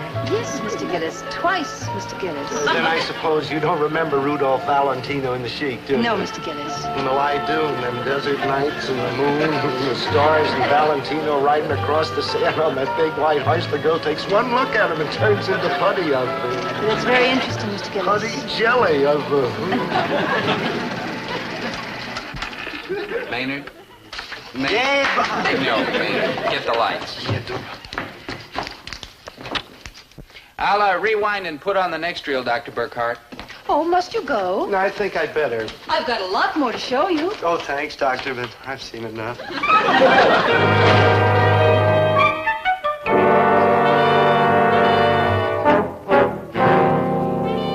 give me a hand. Oh, sure. Are you going to stay late, Dr. Burkhart? Yes, Dobie, I have some work to do. You gonna stay here all by yourself with these death masks and mummies and all like that? Yes, Maynard. Oh, don't do it, Dr. B. I mean, what if one of the mummies puts a curse on you? I'll curse him right back. Dr. B, do you think... Good night, Maynard. Right. Good night, Dr. Burkhart. Good night.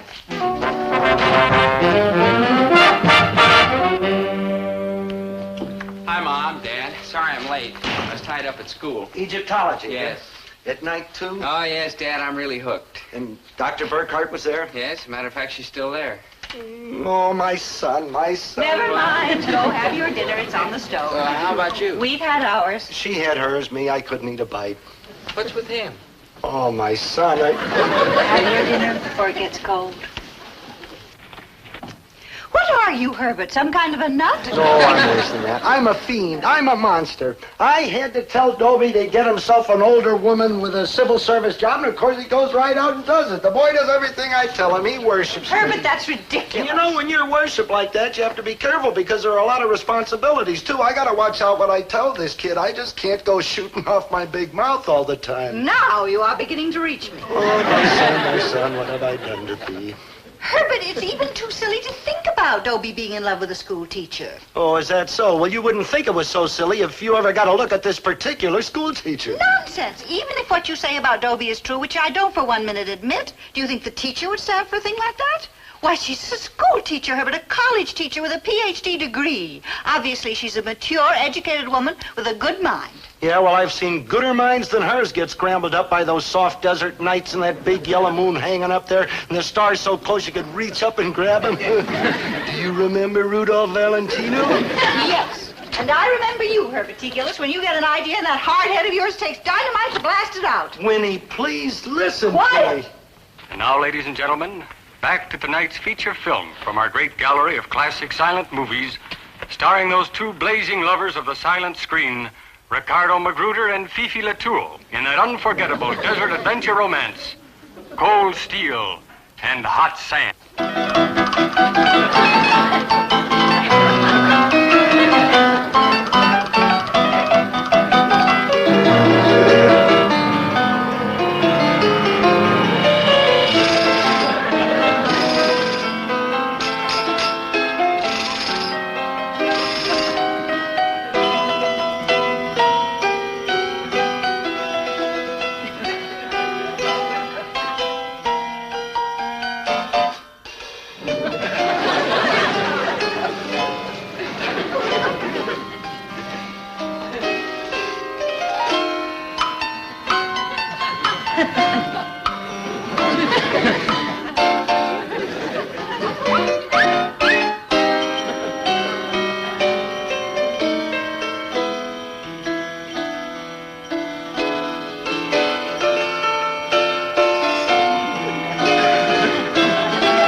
Father's heart. Mr. Gillis, what are you doing? I'm begging. I'm on my knees begging. Get up this instant. All right, I'm up. I'm still begging. Begging for what? Please don't take my boy to Egypt. Why ever not? Well, he's so young and you're so beautiful and the nights are so soft and the moon's so yellow and the stars are so close. And... Mr. Gillis, can you possibly be suggesting that there is anything between Dobie and me? Oh, of course not, but he's so young and you're so beautiful. And you are so wrong. Mr. Gillis, may I remind you that I am a school teacher, a scientist, and a doctor of philosophy. And you are also a dish. Mr. Gillis, I think an apology is in order immediately. I'm sorry. Thank you. And now I think another apology is in order. I gotta be sorry twice? Yes. Once to me and once to Dobie. Why, you ought to be ashamed of yourself, thinking thoughts like that about your fine, upstanding son. You think so? I most certainly do. Now you get home and tell Dobie you're sorry.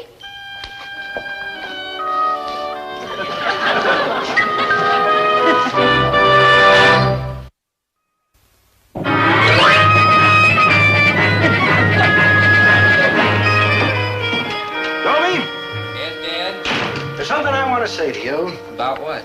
About Dr. Burkhart. Oh? What about her? Well, she's a fine woman.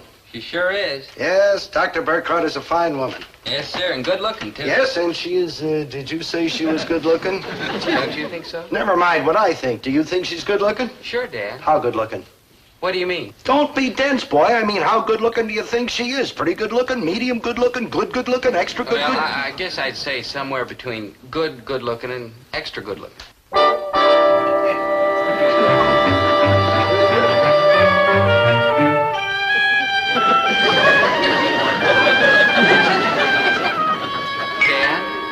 Dad, why are you looking at me like that? Dad, where are you going?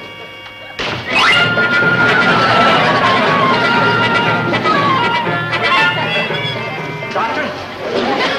Please don't take my boy to eat. Oh, now, Mr. Gillis, now you get up at once and stop this nonsense. I thought we had it all settled. Look, I know there's nothing between you and Dobie here, and if you wanted to take him out and dig up Cleveland or Duluth, I wouldn't worry for a minute. Or if you wanted to take him to Denver or Seattle or some other nice, cool, temperate place like Hudson's Bay where the moon's just a sliver and you can't hardly see the stars, psst, okay, but don't take him to Egypt where the nights are so soft and the moon's so yellow and the stars are so close. Mr. Gillis, may I ask you something? Anything. What are you, some kind of a nut? Doctor, will you please tell Dobie he can't go with you? I most certainly will not. And then I'll just have to play it the other way. I'll just have to tell Dobie he can't go. Oh, Mr. Gillis, you can't do that. I mean, Dobie's crazy about Egyptology. Why, this dig will be the greatest thrill of his life. That's what I'm afraid Oh, of. Mr. Gillis, be reasonable. Doctor, who tells him, me or you? You're determined about this. Your mind is set? Like concrete? Yes. Very well, Mr. Gillis, I'll tell you what I'll do. If you let Dobie go on this dig, I'll stay home.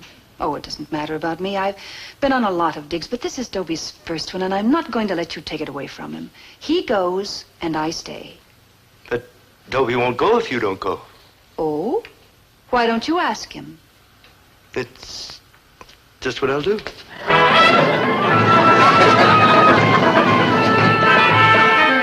Dobie, I got something to tell you. Dr. Burkhart ain't going on that dig. Oh? Didn't you hear what I said, boy? Dr. Burkhart ain't going. I heard you, Dan. Well? Well, what? Well, you mean you're going even if she ain't? Why not? You see, Herbert, didn't I tell you? You also told me the Dodgers would never leave Brooklyn. Dad, what's this all about? Son, do you mean to say you're taking this Egyptology stuff because you really like Egyptology? Yes, Dad. Why won't you believe me? If I told you once, I told you... Dad? Dad?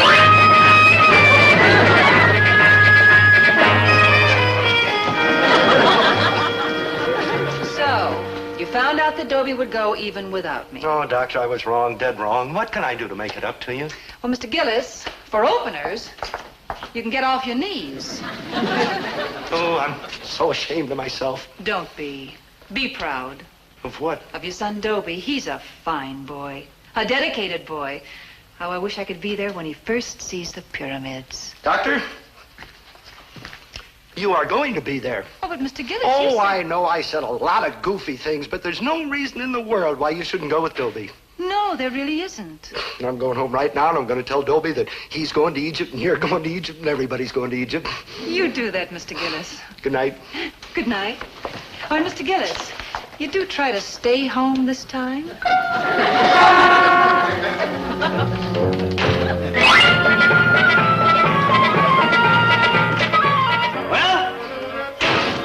It's all settled. Dobie, you're going to Egypt. Dr. Burkhart's going to Egypt. Everybody's going to Egypt. What's that you're sewing?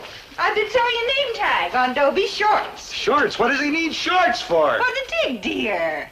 You saw the movies, Dan. Everybody wears shorts on the dig. The kids, Dr. Burke... Dad?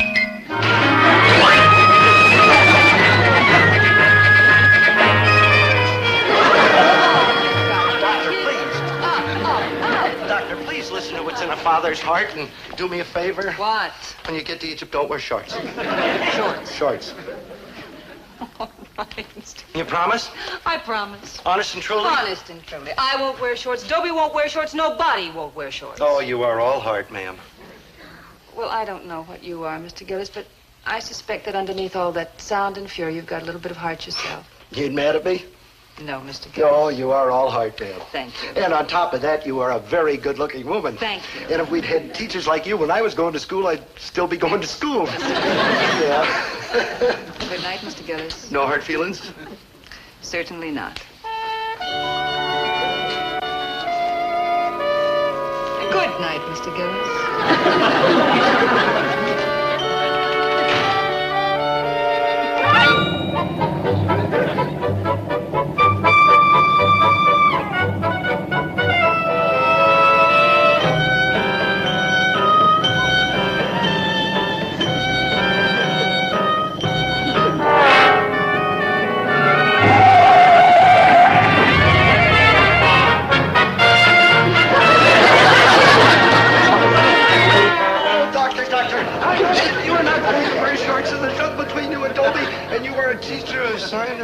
You must be the nut. Dr. Burkhart warned me that some nut had come sliding in here in his knees, and yep, here you are. Where's Dr. Burkhart? The doctor's gone, but she left a message. She said if the nut comes back, that I should say, if he has anything more to tell her, he should write her a letter, care of the Great Pyramid, Cairo, Egypt. You are the nut, aren't you? I cannot tell a lie. I'm the nut.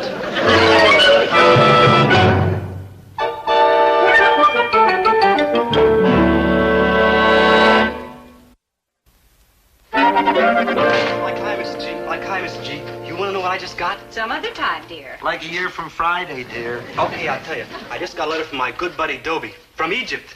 That's wonderful. What does he say? I didn't open it. Why not? What's the use? I don't read Egyptian. I imagine it's written in English. I don't read that too good either. Open the letter already. Yes, sir. Your grocer shipped your time and shipped. Oh, can't tell you what it says. It's like personal. You hardly even looked at it. How do you know? On account it starts off, Dear Maynard. Read the letter. Dear Maynard. Oh, he remembered. Maynard? Read the letter. Right. Dear Maynard, we are having a wonderful time here in Egypt. Yesterday we dug up a moldy old relic, and that reminds me, please say hello to my dad. Hello. Maynard, you left out a whole paragraph. Told you I didn't read too good. Maynard, go on with the letter. We have made several interesting discoveries. I found a vase that Dr. Burkhart says dates back to the dynasty of King Tut, better known as King Tut. I don't know him either way. Sounds fascinating, huh, Mr. G? For what it's costing me, that's the word for it. Fascinating. Dr. Burkhart was working in her tent, and boy, was she excited when I brought the vase to her. We were both very proud and happy to make such a discovery. It was the high spot of the entire dig so far. Dr. Burkhart really puts her heart into her work out here on the desert. She enjoys every minute of it, and her enthusiasm is catching. I, too, have never enjoyed doing anything so much in my entire life. Dr. Burkhart is inspired.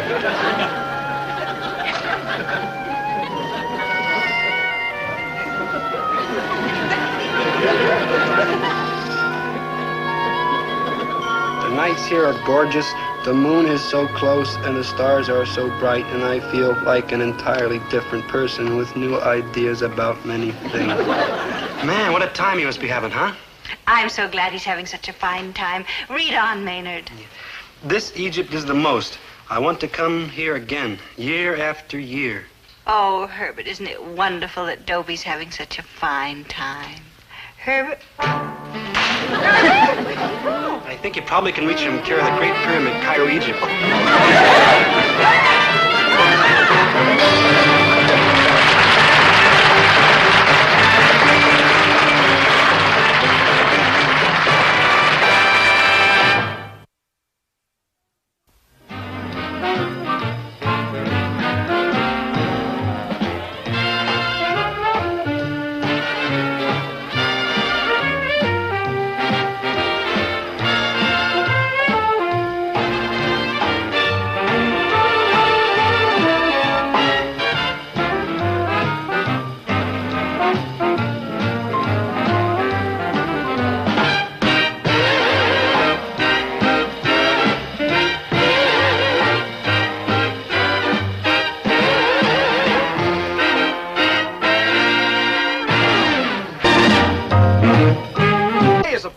day in the history of the United States Army. A glorious day.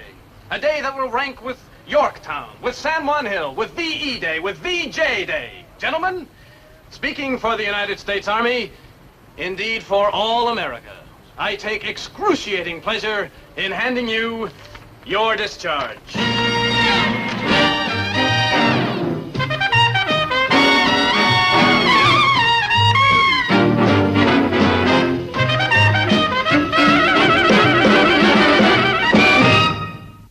Yes, sir. I've just finished my military service. I've protected and defended the United States of America to the best of my ability. And if I say so myself, I didn't do too bad a job. There wasn't one single invasion all the time I was in the Army. Those days are over. I have my honorable discharge, and now it's back to civilian life. It's sure going to be good getting back. Not that I didn't like the Army. I mean, the Army taught me an awful lot of things that are going to be useful in civilian life, like peeling potatoes, digging foxholes, killing people with your bare hands. All valuable experience for when I become a civilian again. Brother, I can hardly wait. Excuse me. Let's face it. You can put a uniform on me and stick a gun in my hand, teach me to march and drill and shoot and fight. But way down deep, I'm still Dobie Gillis, civilian. And I won't kid you. I'm mighty happy to be going back. And I tell you who else is happy to be going back to civilian life. My friend, Maynard G. Krebs. I don't want to go back, Dope. Don't let him send me back to civilian life.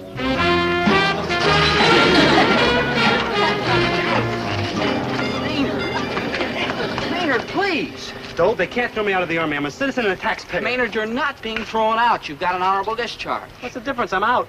Good thinking. Maynard, let me point out something to you. We're not in the 5th grade. We're young, mature adults, veterans of the United States Army. We're going out into a big, broad, challenging world. Couldn't we go back to the 5th grade instead? No, man. Let's go back to the Army. Why are you so afraid to go out in the world? Well, what do we like find out there? Well, our friends, families, homes, work. Work! Maynard, and that's another thing. You've got to stop screaming every time you hear the word work. Work! Maynard! Okay, good buddy. What kind of, that terrible thing you said are we going to do? Employment. Yeah, I don't know. Something in the executive line, maybe? Oh, good thinking. I mean, the world is like crying for executives our age. I mean, especially with beards. Oh, yeah. Well, how about door-to-door salesman? Dogs bite you. Gardener? Mosquitoes bite you. Babysitter? Babies bite you. Maynard? Yeah, good buddy? Let's go back to the Army. Good thinking. Yeah.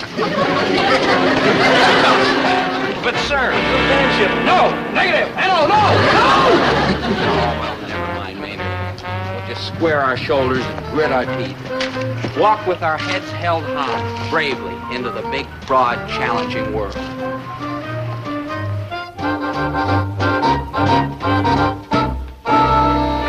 Do you think he'll notice it, Herbert? Unless he is blindfolded. Somehow it doesn't seem enough. Don't you think we ought to have something else? Well, how about having the Joint Chiefs of Staff for a 21-gun salute? Herbert, welcome, war hero Oh, Dobie. for Pete's sake, Winnie. The kid's done a soft hitch in the peacetime army. The worst he's been exposed to is standing rib roast, inner spring mattresses, and ping pong games, and you want to make a national holiday out of it. He's coming, Mrs. G. I just saw him turn the corner. Oh, my goodness. Come on, Herbert. Let's get ready. Oh, for Pete's sake, Winnie. Dobie goes marching home again. Hurrah, hurrah. We'll give him a hearty welcome then. Hurrah. While I am, of course, touched by this friendly welcome, I should like to point out, A, that I am not Dobie, B, that I have not come marching home from anywhere, and C, that much as I hate to interrupt this musicale, I would like to order a few groceries. I thought you said Dobie was coming. But he was. I saw him. See? He stopped to tie Maynard's shoelace. Artichoke cards, patty de foie gras, lobster tails. I don't mean to pry, Pomfret, but have you inherited some money? No. Well, you can't afford these fancy deluxe gourmet items on a high school teacher's salary, and you teachers ain't had a raise in 10 years. I know. I voted against every one of them. You certainly did, good citizen Gillis. However, the fact is that I am no longer teaching in high school. I am now teaching in college. No, rah, rah, rah, coonskin coat, stuff like that, huh? Where? Princeton, Harvard, University of Pennsylvania, or one of them other fancy joints up in Boston? Not quite that fancy, Mr. Gillis. As a matter of fact, it's the S. Peter Pryor Junior College right here in town. Oh, isn't that lovely? You heard of this place? Why, yes, it's a wonderful institution. The tuition is free, and anybody can get in just so he's a high school graduate. You call this a college? No, Mr. Gillis, a junior college. It's a 2-year course instead of a 4-year course. But they have an excellent curriculum and a fine faculty, all of whom, and I take pleasure in including myself, get paid a living wage. I'm sure the high school is going to miss you, Mr. Pomfret. Oh, I've enjoyed my years at the high school, mind you, but there have been 1 or 2 minor disadvantages, such as long hours and short money, and occasional students who turn your hair gray. I know what you mean, like Dobie's kooky friend Maynard, huh? Yes, and I also mean like Maynard's kooky friend Dobie. Dobie's a marvelous boy. Oh, he's a peach, provided you don't have to teach him physics, chemistry, or English literature. He's coming this time for sure. Oh, dear, Herbert, quickly. Mr. Pomfret, you don't happen to be a soprano, do you? Madam, I am a bass baritone. Oh, well, in that case, that will have to do. Come on, everybody, now. And when Dobie goes marching home again, hurrah, hurrah, hurrah, my, hurrah. The men will cheer, the boys will shout, the ladies, they will all come out, we'll all feel gay when Dobie goes marching home. The old church bell will peal with joy, hurrah. Thank you, one and all. I'm deeply touched. Me too. At my house, they never sing when they see me. What they usually do is cry. Why, Major dear, I'm sure they love you very much. It's possible. Well, enough of this palaver. Dobie, now you're out of the Army, and I've been waiting for this day. You are a veteran and a mature adult, and I see no need to shilly-shally any longer. You and I are going to get married.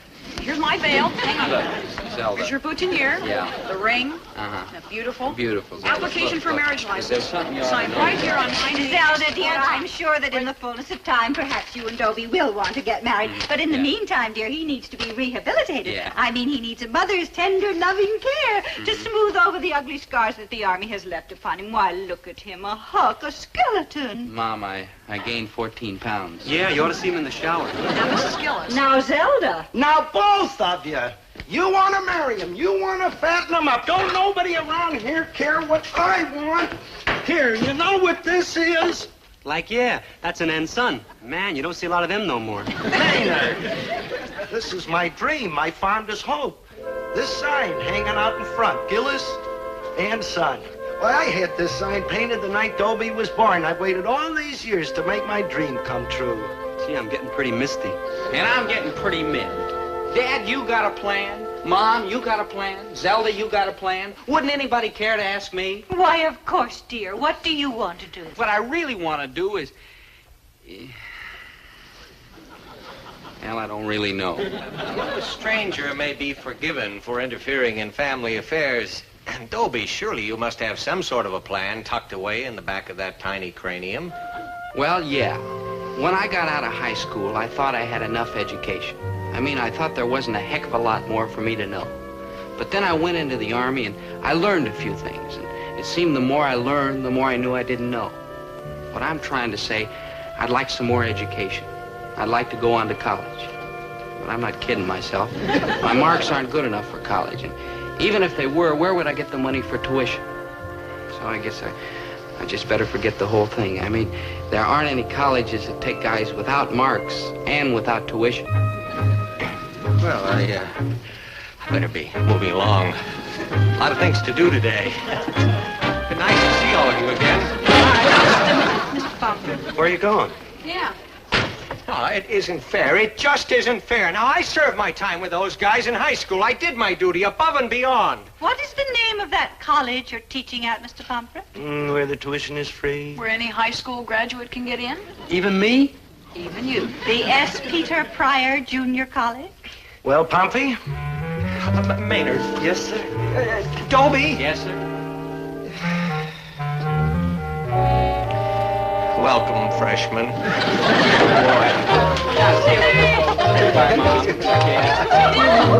Hey, wait for me!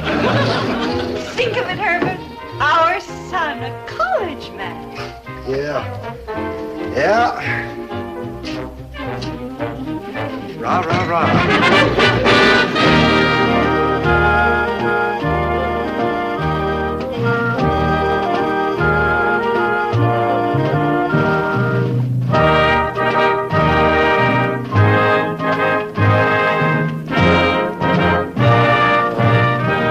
I am Dean Magruder.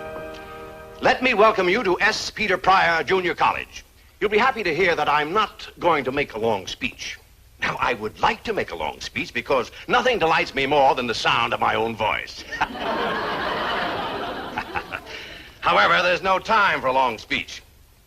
You have never been so busy in your lives as you're going to be at S. Peter Pryor Junior College. Now, if anyone here thinks that college is nothing but fun and games, he'd better leave right now. Oh, let's cut out. Pay attention. You've all been given copies of this freshman orientation guide. Now, this is your Bible, your manual, your rule book. Read it carefully and do everything it says. Do it quickly and do it right. Remember, you're in college now. There's no one to take you by the hand and guide you. No one to watch over you. It's a big job, I know, but if you can't handle it, then you're simply not college material. You're all adults and Maynard, aren't you listening to the dean? You're on your Sure, own. good buddy. Well, aren't Whether you worried? you are a success or failure Of course in I am. college, Well, if you're worrying, it's your own responsibility. That's all I have to tell you. Now, open your freshman orientation guide. Your instructions are all in here. Start on page 1 and follow each instruction till the end of the book. You're dismissed.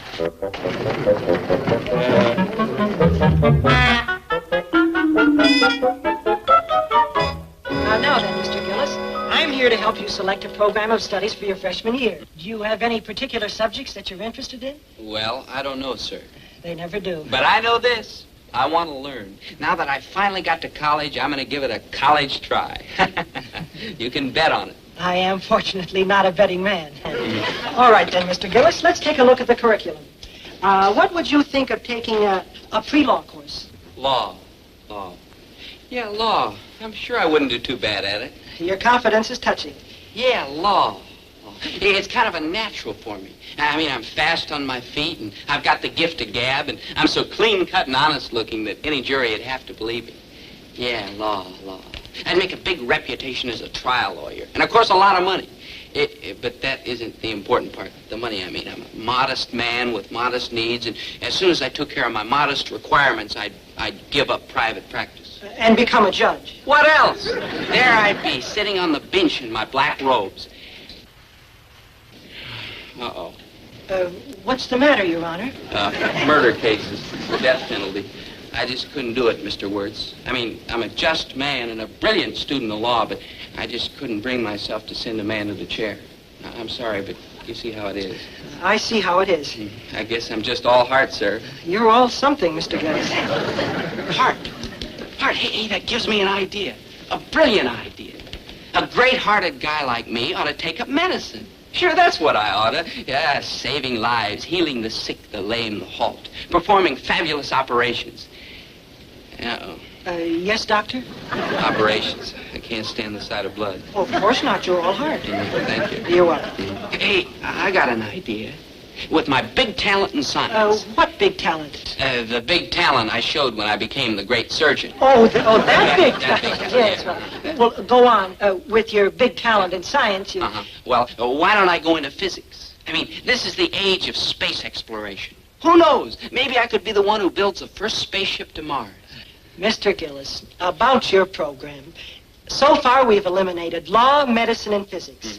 Now, naturally, you can't major in education because teachers have to keep kids after school, and you could never do a thing like that, never. being all heart. Then there's economics. Well- But if you study economics and become a banker, you'd have to refuse loans to people who come in without any collateral, which, of course, you couldn't do. No, never. Then there's dentistry, which we needn't even go into. Looks hopeless, huh? Not at all.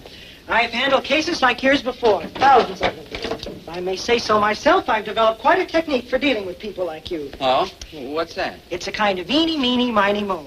You put this blindfold over your eyes, Mr. Gillis. Uh-huh. Yeah. And then you throw these darts at the board behind my desk. Oh, good thing. American ingenuity. All right, go.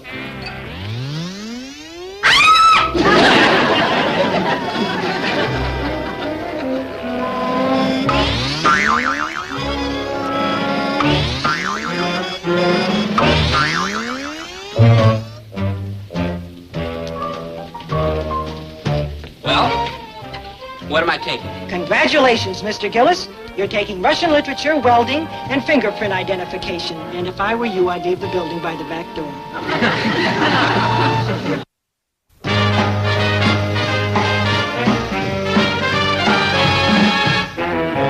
Don't.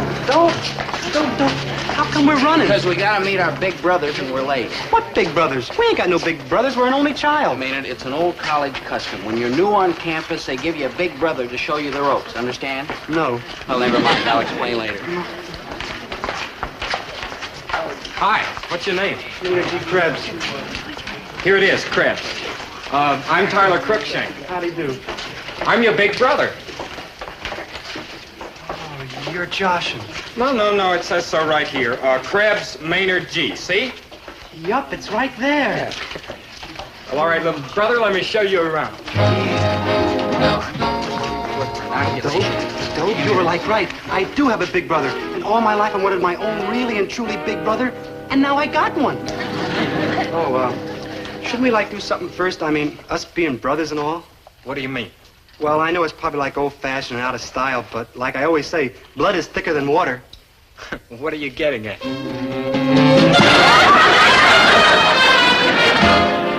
Are you some kind of a nut? No, I'm just a normal American boy. But you don't run into your big brother every day. I mean, I didn't even know I had a big brother. Of course, I don't go out of my room much. What part of the house do you live in, big brother?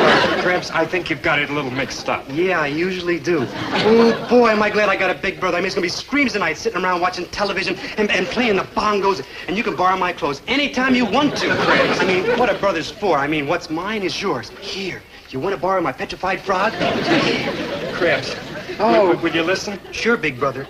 Hey, I wonder how they kept it from me all these years. Krebs. Maybe they don't know about it. Yeah, I bet that's it. Big brother, do my mother and father know you're my big brother? No, of course well, not. Come on, now, let's listen. go home and tell them they got like a right to know. Krebs, you don't understand. Grown-up big brother. Ooh, what an age we live in. Krebs. Come on, we'll go on home and get some mom's apple pie and you can play with my train. Come on, big brother.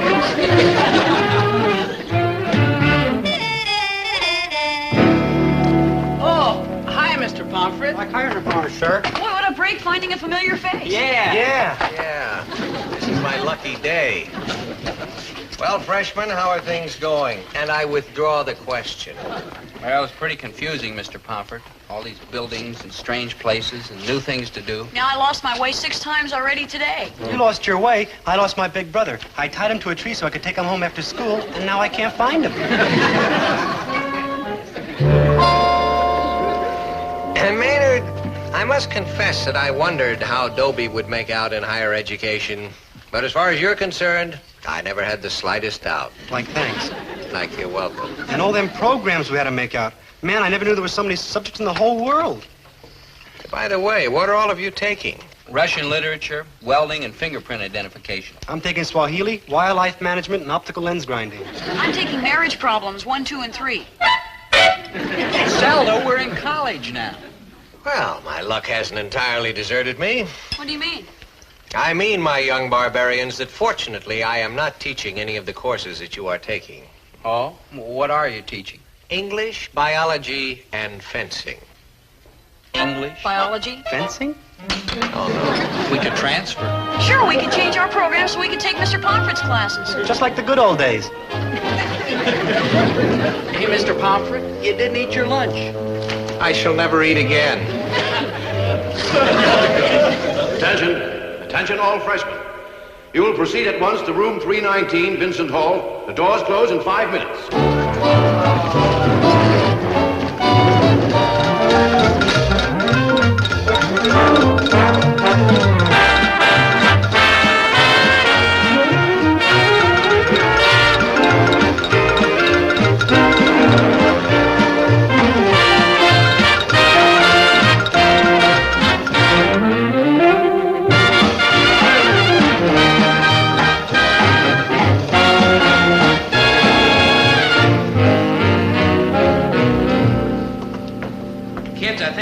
made a mistake. I think possibly we're not college types. I wasn't even a high school type. Dobie, I don't like this kind of defeatist attitude. We can't quit so soon. It's only the first day. We gotta hang in there and fight. Remember that good old motto, never say die. And you remember this motto, never bite off more than you can chew. And this one, Tippecanoe and Tyler, too. I was just holding my end of the conversation. Zelda, let's be realistic. College is okay for you. I mean, you got a giant brain. But for ordinary guys like me... And me. It's just too much. Courage, Poopsie, courage. It's not a question of courage. It's a question of common sense. And sore feet. I bet we walked 1,000,000 miles today. Yeah, look. First hour, do this. Second hour, do that. Third hour, this. Fourth hour, that. Fifth hour, this. Sixth hour, that. Seventh, eighth, ninth, tenth, 11th. It's just too much. Hey, good buddy, there's a page left. Maybe you forgot something. Now, what's the difference? I've had it. This ends the short but happy college career of Dobie Gillis. And Maynard G. Krebs. But, Dobie, you wanted to go to college. I also wanted to be a bareback rider in a circus when I was 10 years old. Let's face it, Zelda, there are just certain things a guy can't do. Dobie... Save it, Zelda. What's the difference if I quit now or flunk out later? Why prolong the agony? So long, Zelda. Goodbye, small girl. Dobie, Maynard, come back. Come back immediately. Look, Zelda, I don't know what's on that twisty little mind of yours, but I told you. I know what you told me. Now read this. The freshman guide, I read it. Not the last page. Now read it out loud. Well, freshman, you've had a long, hard, confusing day. You must feel as though you've been put through a ringer. Well, you have. But don't let it get you down. Tomorrow will be better. And the day after that will be even better. In fact, believe it or not, you're going to get to love S. Peter Pryor Junior College. You'll come to understand why people get sentimental when they talk about alma mater. Alma mater is Latin for adopted mother, and that's precisely what college is, a place where your mother, sheltered and protected, taught the skills and wisdom that you're going to need to cope with the hard world outside. In years to come, wherever you are, whatever you may be doing, you'll always feel a glow, a rush of warmth when you think of S. Peter Pryor. And no matter how sophisticated you get or how cynical you think you are, when you hear the alma mater hymn, there'll always be a little lump in your throat and perhaps a tear in your eye. The hymn's printed below, words and music. We would like to suggest, if we may, that a fitting way to end this long, grueling day is to sing the hymn. Sing it loud and clear. Sing it proudly. Well, Dobie? Well, Zelda? Well, what are we waiting for? Pryor, oh Pryor, our college so dear, stay in our memory. Wander we might, but you'll always be near. Stay in our memory. Cling to us, thoughts evergreen. Live with us, give to us rapture serene. Pryor our home, Pryor our own, stay in our memory.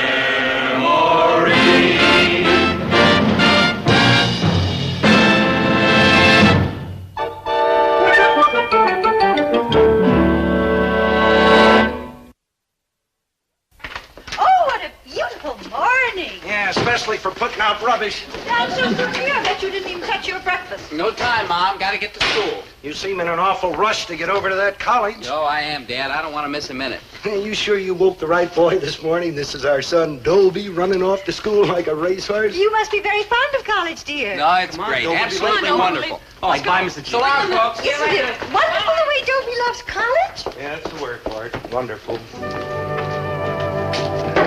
And I just know that he'll make good and go on and get lots of degrees and be a big success. Yeah, well, won't be needing that anymore.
how much I admire your truly superb loyalty and devotion. Here your boyfriend, Roger, a prince of a fella, has been back east at Princeton studying to be a genius for 3 months now. And not once have you given him cause to worry or be jealous.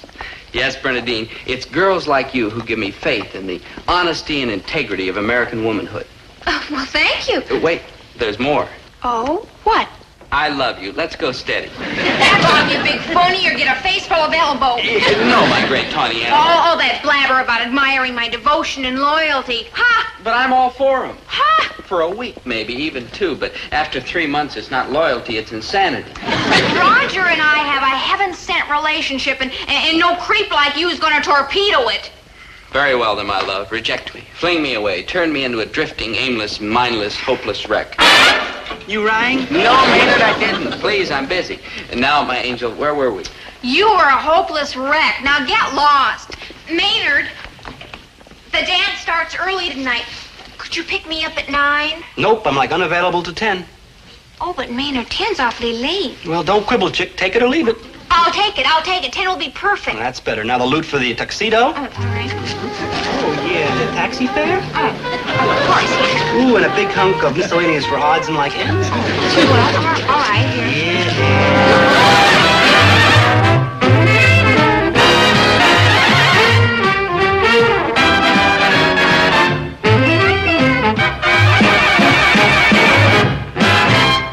My friend Maynard G. Krebs has all the sex appeal of a head of cabbage with a beard. So how do you figure the way that dream Bernadine threw herself all over him? I had to find out the reason. So I went to Maynard and I said, Maynard, I think there's an explanation coming. Okay, let's have it. No, Maynard. You're the one who'd better do some explaining, and fast. What's to explain? I'm gonna take that chick for every nickel she can wring out of her old man, that's all. Maynard. Yeah, when she's all wrung out like an old grapefruit, I'm gonna have to squeeze a lot more. Maynard, is it really you talking? You bet. Me, Maynard G. Me. The real Maynard G. Me. I'm like rough, tough and like ornery. No more washy-wishy schnook. Maynard, I'm shocked. What's happened to you? What's wrong? Nothing's wrong, except I found out the truth. My face is my fortune. Your face is your fortune. Maynard, you're very sick. I'm taking you home. Still don't believe me, huh, smart apple? Well, pay me like heat. About 7 or 8 weeks ago, that's almost a month, I was a sweet, lovable, cuddly, stupid kid. And then I struck gas. Hey, Maynard, that's oil. Yes, oil. What's the difference? I was on my way. Europa. You see, this Bernadine chick was talking to her boyfriend, Roger, just before he zoomed off to get himself a lifted pinky education. They were yakking away over in the, by the school over there. Gee, Roger, while you're away at Princeton, I'm not going to be able to breathe or anything. Oh, but I want you to, my angel. Breathe? Oh, that too, of course. But I mean, while I'm away at Princeton, I want you to participate in campus activities here. Sorority dances, parties, football weekends. Oh, I wouldn't dream of going anywhere without you. Oh, but you must go. While I'm away at Princeton, becoming a man of the world, you can't remain a simple, small-town Alice sit by the fire. Okay, if you say so, my dear. But I'll just have to find a fellow to escort me who's a friend of yours. But while I'm away, how do I know he'll remain a friend? I'd be afraid you'd fall in love with him. Then I won't go. But my conscience will bother me if you have to sit home alone every night. Well, then we'll find a fellow that no one could possibly fall in love with. You rang?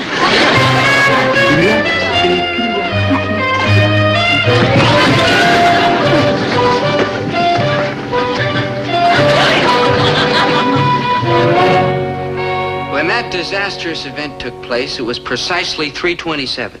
I do not make such an important issue of the exact time for any capricious reason. No, I mention it because it marked the moment when Maynard G. Krebs, kind, sweet, gentle child of nature, became Maynard G. Krebs, hard-headed money grubber and gigolo. From that moment on, he began to fall apart, morally, that is. You see, when Bernadine and her boyfriend realized that Maynard's unusual appearance made him the kind of fella it was impossible to be jealous of, they offered him money to escort her to dances, parties, and football weekends. Before long, word of this got around, and Maynard became a valuable commodity. Any girl who had a boyfriend away at school in the East or in the Army or like that could hire Maynard to be her date. Sounds impossible, but Maynard's face had become his fortune.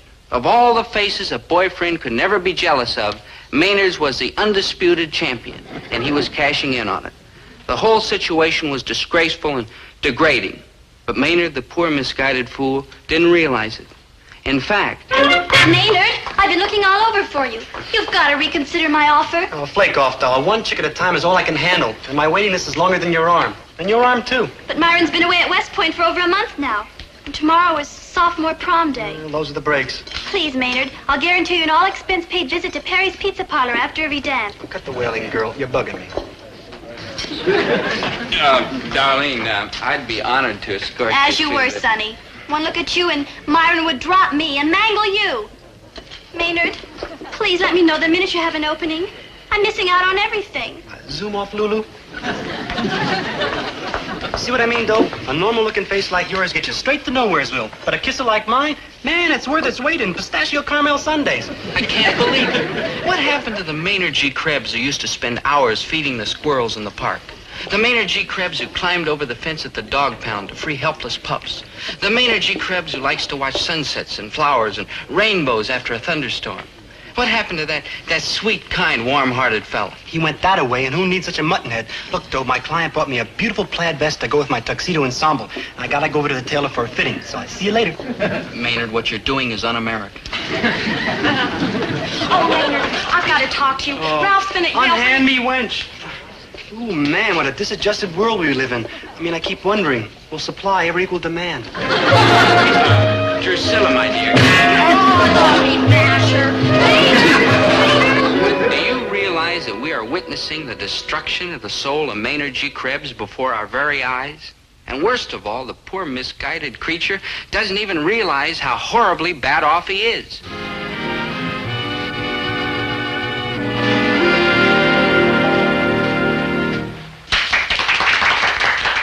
Garcon, now we're through tripping this life fantastic. Bring our table the caviar. The entire caviar. Maynard, caviar is so expensive, and I'm already overdrawn on next month's allowance. Well, Prudence Meglis offered me a lifetime membership in the Dizzy Gillespie fan club, and Lord Jim plugs it. He'll have caviar. Like skull. See what I mean? See the fate I had to rescue Maynard from? Boy, was he miserable. It was a lovely evening, Maynard. Thank you for bringing me. Oh, stand back, girl. Your hot breath is melting my boutonniere. Let us away.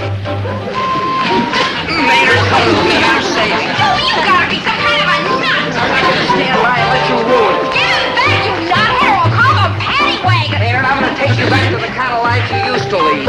Stand that chick, call a paddy wagon. Sir, this cab is waiting. With the special soft cushions that you ordered. Cab, soft cushions. Maynard, we're gonna go wake up my folks. That'll help me rescue you from this life of unhappiness. Thanks, we'll walk. You gotta be kidding. Why would any girl want to give Maynard all that stuff just to go out with her? No, what a stupid question. She's gotta have a hole in her skull, that's why. I'm trying to tell you, the girls are after him because he's a very valuable commodity. A very valuable... That broken down wreck? No offense, Maynard. No offense, Mr. G. That's just it, Dad. He's valuable because he's a broken down wreck. Yeah, no offense, Maynard. No offense, Doe. Let go, I'm gonna call the cops and tell them you're kidnappers and you're holding me for $1 million ransom. On second thought, who believed me? Forget you mentioned it. Maynard, you absolutely cannot take money from a girl that way. It's disgraceful. It's shocking. It's shameful. It sounds to me like maybe he's latched onto a good thing. It is shocking, shameful, and disgraceful. Now, Dad, help us show Maynard how wrong he is. Maynard, now you listen to me. This is a man's world, and you gotta act like a man. If you want something, you gotta go out and earn it for yourself. Why? I better quit. He's got me. Herbert, you are not helping. Maynard, we're only doing this for your own good. If you straighten out and do what's right, we don't gain anything by it, but you will. You'll win back your self-respect and dignity. Do as we say, Maynard, before it's too late. They're right, Maynard. Oh, I know it's awful tempting to take the easy road, but unless a man makes his own way in this life, he ain't really a man. Why, he can hardly look at himself in the looking glass, and as that's pretty tough for you already, why saddle yourself with an added handicap? Oh, you know what I mean. Maynard, we only want to help. We're your friends. Like true, the best friends I got in the whole world, or any place else. Aha! I figured you'd have him here, you low-down kidnapper. Yeah, you low-down kidnapper. Maynard, we're friends now. Maynard, come on. The gang is going to the Peabody for barbecued ribs. Barbecued ribs. Maynard, whatever she'll I'll feed you. We'll feed you. And we will provide a fine, wholesome American atmosphere. Maynard, I'll have my father increase my allowance. We'll go to the movies 7 nights a week. Crazy. Maynard, we'll take you to the movies 7 nights a week, plus matinees. And we will provide a fine, wholesome American atmosphere. Come on with me, Maynard. I'll make you happy. I don't want to go with you. Stay with us. We'll make you strong. I gotta stick with my good buddy Dobie, because he learned me everything I know. And if he says giving up all them jollies is good for me, well, I gotta give it a try. Yeah, and you'll win, Maynard. We'll help you win. Well, you bet we will, Maynard. Why, we'll help you so much even you won't be able to flub it out. With the help of our fine, wholesome American atmosphere. Okay, Dobie, you win for now. But just wait. I've got him accustomed to roast pheasant and caviar. Do you think he'll ever again be satisfied with soda pop and tuna fish? Oh, she could be right, though, but... I mean, I'm hooked on all them things. Do you think I can kick them? Don't worry, Maynard. We're right here with you. We'll fight at your side until you've got all those horrible habits completely out of your system. Ha! They never kicked those habits.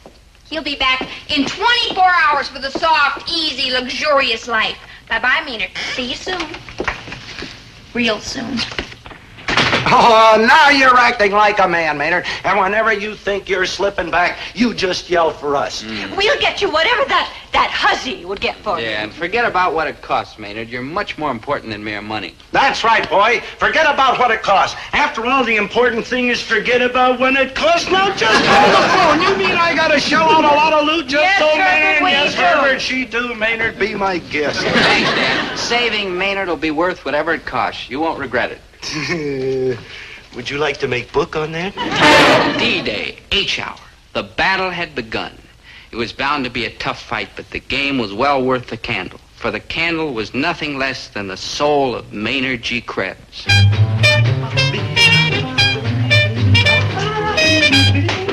Oh, no! Oh, please, like Vanish Chick, I promised nobody to avoid you like a case of measles. Now, please. Look, Maynard, shiny new bongos hot off the boat from the Caribbean. Like I saw. Now take them away, like, please, or I'll flip. The finest money can buy. Dig the sound. In a place where you can play it as loud as you want to all night long and each wing around house. No one can disturb you.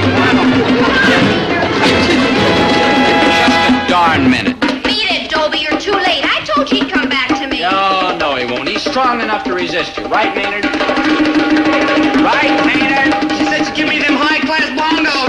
You're important. Fine as money can buy. And a place to play them where nobody will bother us. Don't hate me, Dob. I'm not bad. Just weak. Maynard, you know we'll match whatever she offers. Match them bongos? We'll match them bongos. When? Now!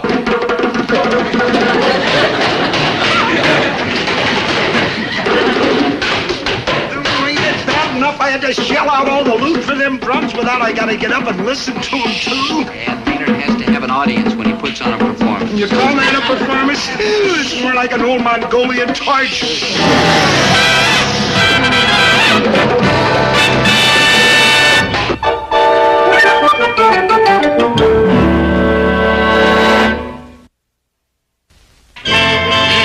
Bernadine was stubborn and tricky and a girl, and that's a powerful combination to beat. Like the snake in the Garden of Eden, she kept thinking up sneaky new ways to tempt Maynard. Oh, no. Don't you want to go swing in my pool? Oh, no, cut out. You don't got me, you siren. I'm taking that soft, easy, happily miserable life. No, please. No, I mean... You know how you love to float. Oh, I can't. I mean, play golf. I mean, go take a trip someplace. Now, Maynard, we'll have my fun and there'll be... Oh, that's lemonade all you can drink. Maynard, don't tell me she's dangling bait in front of you again. Okay, I won't tell you, but she is, and this time she's got me hooked. Go, girl. No, Maynard. You know we'll match whatever she offers. What's the come on today, Delilah? A lazy, elegant afternoon in my swimming pool. Match that, loudmouth. Yeah, match that, loudmouth. Come on. Okay.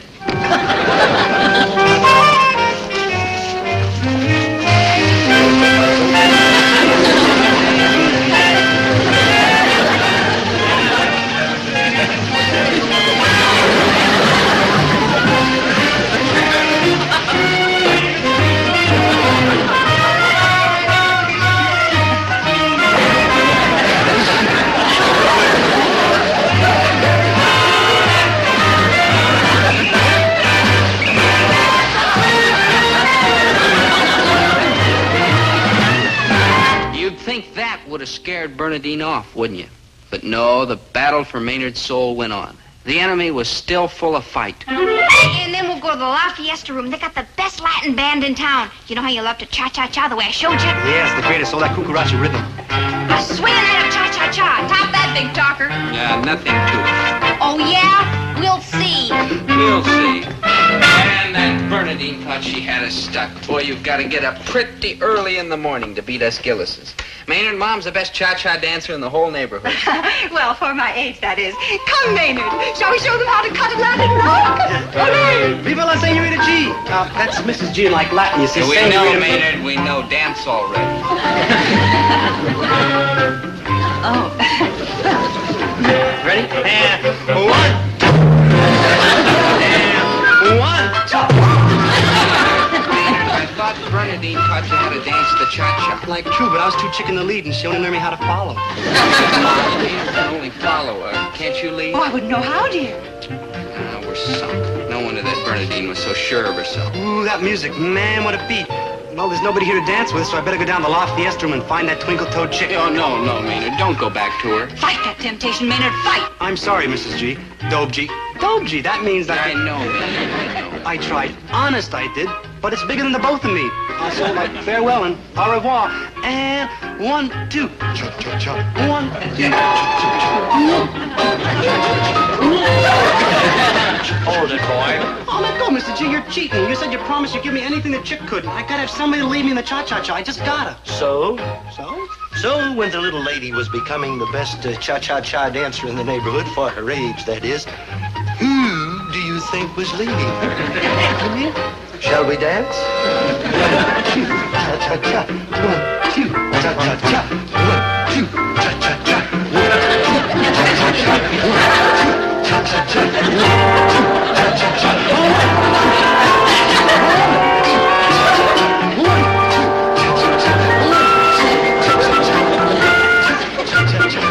2. The time had come for the crucial test. Was Maynard cured? Could he resist the bright, shiny, seductive temptations of Bernadine and return to living like the sweet, undemanding Maynard we all knew and loved? That's what I had to find out. Endicott Billings. One big whole pile of... Maynard, hi. Oh, she's back. Maynard. Keep her away. Maynard. Get lost, you bloodthirsty umpire. Hey, Maynard, that's vampire. This time you've got to face her. Oh, no, Dope. She'll, like, entice, allure me, and tantalize me back to my old wicked ways. Listen to her. See what she wants. Maynard, I have 2 front row seats for the Thelonious Monk concert. What time are you going to pick me up? Thelonious Monk? Man, he's the wildest. I gotta go hear him. I said I just gotta go hear him. Hey, Dope, ain't you gonna offer to take me to hear old Thelonious so I won't go with her? No, Maynard. No, Dobie? No, Maynard. No more bribes. We did it for a while so you'd have time to make up your mind. But now the hour of decision has arrived. Do you choose her, the shameful, disgraceful, pitiable life, or us? High-minded, straight, noble, and pure. Make your choice.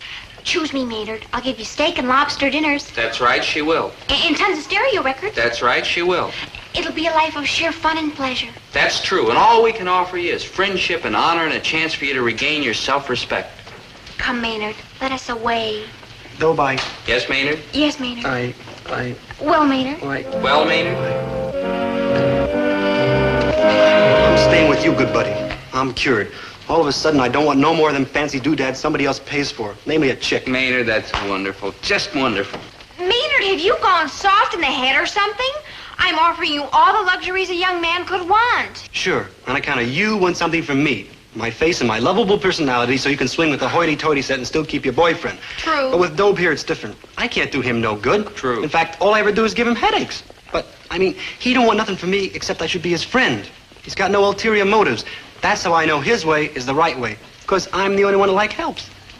Maynard, you're a fine, decent human being. I know. Maynard? Yeah, good buddy? Here.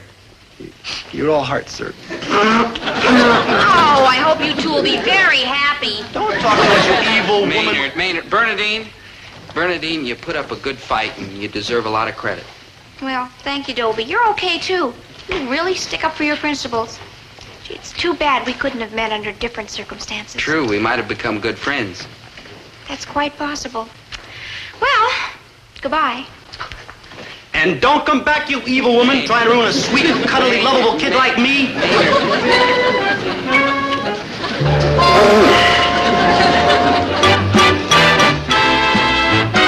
Bernadine, I didn't know quite how to say what I had to say to you, and that's why I brought Abigail with me. Indeed. Abigail is a student of cultural anthropology at Bixby College for Women. Indeed. I feel like an utter cad and bounder about all this. Of course, Bernadine, but when a fellow finds himself an Ivy Leaguer... Why don't you come out with it, you big phony? You just came back here to tell me off. You got yourself an oversized head and an undernourished girl, and a small-town girl like me just isn't good enough for you anymore. Indeed. I'll indeed you, sister. Here's your ring and your pen. And if I find anything more of yours over the house, you can come over and I'll stuff them down your throat. Careful, careful, those aren't paid for yet. Indeed, yes, Skinny, and you can have him with my compliments. I'm going to find myself a man who has the guts to stick up for what he believes in. Hi, Bernadine. Dobie, darling. Me, Dobie, darling, me. Roger and I have just come to a mutual and highly satisfactory misunderstanding. I just saw. Oh, you're just the man I'm looking for. I am? Oh, yeah, I sure am. Dobie, Yes. couldn't we go somewhere and talk? Of course, my sweet. Your wish is my command. Dobie Dumpling, you're so cute. You are the moon and the You're stars. so romantic. You are poetry. But you're so impetuous, my sweet. We've only just met. How can we speak of marriage? When two people are in love, my pearl, it's never too soon to speak of marriage. True. Yes. Roger, that meathead, Yeah. and I, we had our initials engraved on everything since the day we met. Good heavens. I ordered a silver serving tray yesterday. I must call them and have our initials engraved on it. Yes. Oh, voila. Voila, my dime for the phone. Oh, I'll rush right back. Each second will seem like an eternity, my sweet questing beast. Like hi, Dope. Oh, hi, Maynard. Sit down. Look, Maynard. Oh, hey, I see you ordered for me. I have wonderful news to tell you. Bernadine and I. Bernadine? Yeah. My former serpent in the Garden of Like Eden? Yes. Man, I'm sure glad you never flipped for her, Dope. Remember once how I thought you was making up everything about helping me just so you could get her? Oh, man, I'm sure glad it turned out I was wrong. Because if I ever found out you and Bernadine were like hacking around together, then I'd never ever trust you or any other human person ever again. Never, ever, never, ever. I mean, I'd lose my whole faith in humanity. And I go back to my wicked ways as being a no-good gigolo. But, Dobe, you're good and true and pure of heart, and you only wanted to help me. And that's how come I'll always believe you and trust you. And, Dobe, I'd give you anything I owned. Oh, yeah, hey, Dobe. Dobe, you want to borrow my petrified frog? Oh, hi, Maynard. Oh, get lost, chick. Look, Bernadine, there's something I gotta... Yeah, get lost, chick. What? Dobie! Cut out. Scoot like a bunny. Right, Dobe? Yeah, like a bunny. Well, I never did either. So like hail and farewell, right, Dobe? Yeah, like hail and farewell. Man!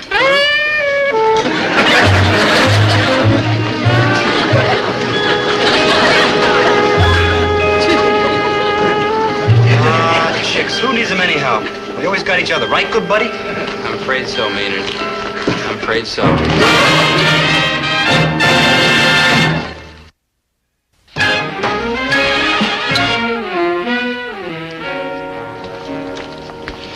No, Maynard, this time you lead. Oh, yeah. Ready? 1, 2, cha-cha-cha. 1, 2, cha-cha-cha. 1, 2, cha-cha-cha. 1, 2, cha-cha-cha. 1, 2, cha-cha-cha. 1, 2, cha-cha-cha. 1, 2, cha-cha-cha. 1, 2, cha-cha-cha. 1, 2,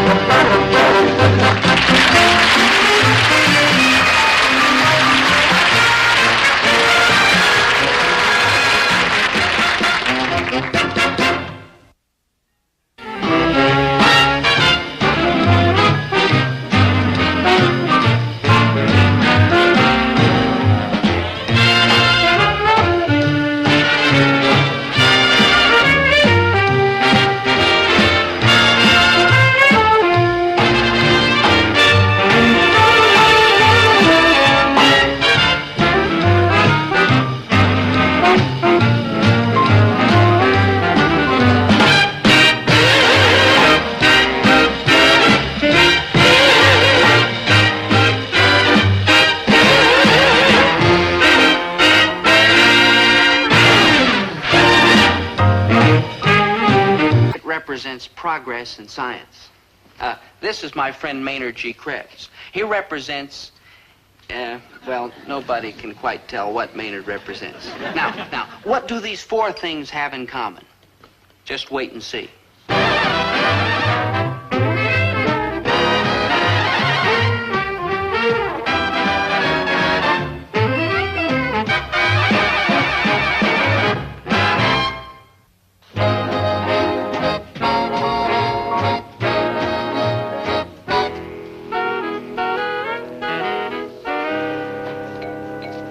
Good morning, students. And I use the term students whimsically. Well, you are all no doubt wondering why we're meeting out here today instead of in our regular classroom. All right, so you are not, no doubt, wondering. But I am your beloved history and biology teacher, and I have prepared a stirring speech that I don't intend to waste. So I'm going to tell you anyhow, and you will A, listen with eager, fascinated attention, or B, win a real-life blunt notice of your very own. The A's have it, and so much for the art of gentle persuasion. Now to business. When our beloved founder, S. Peter Pryor, arrived here many years ago, he stood on this spot and proclaimed for all the world to hear, "This is where I shall establish my college." Rumor has it that he picked that particular spot because his feet hurt and he didn't want to irritate his bunions. However, those are probably only the words of opposing real estate operators. At any rate, this plaque stands on the most hallowed piece of ground on our campus. Tomorrow, they're going to remove the crumbling old base on which it was built and replace it with a newer, sturdier one. Now, barring unexpected foreclosure of the mortgage, the new base should endure for many years. So to celebrate the occasion, we are going to cement into it a most fascinating object, a time capsule. A time capsule, Dr. Burkhart? A time capsule, Mr. Gillis. You do know what a time capsule is, don't you? I sure do. Don't we, Zelda? You bet, Poopsie. Mm-hmm. A time capsule is a cylinder made of lead, which, when properly sealed, becomes absolutely airtight. Thus, objects placed within it remain in perfect condition for hundreds, even thousands of years. Thank you, Miss Gilroy. An excellent recitation, as usual. You're welcome. Certain objects, carefully selected to be representative of our culture, will be placed in the time capsule before it is deposited in the base of the plaque. Mr. Osborne, do you know why?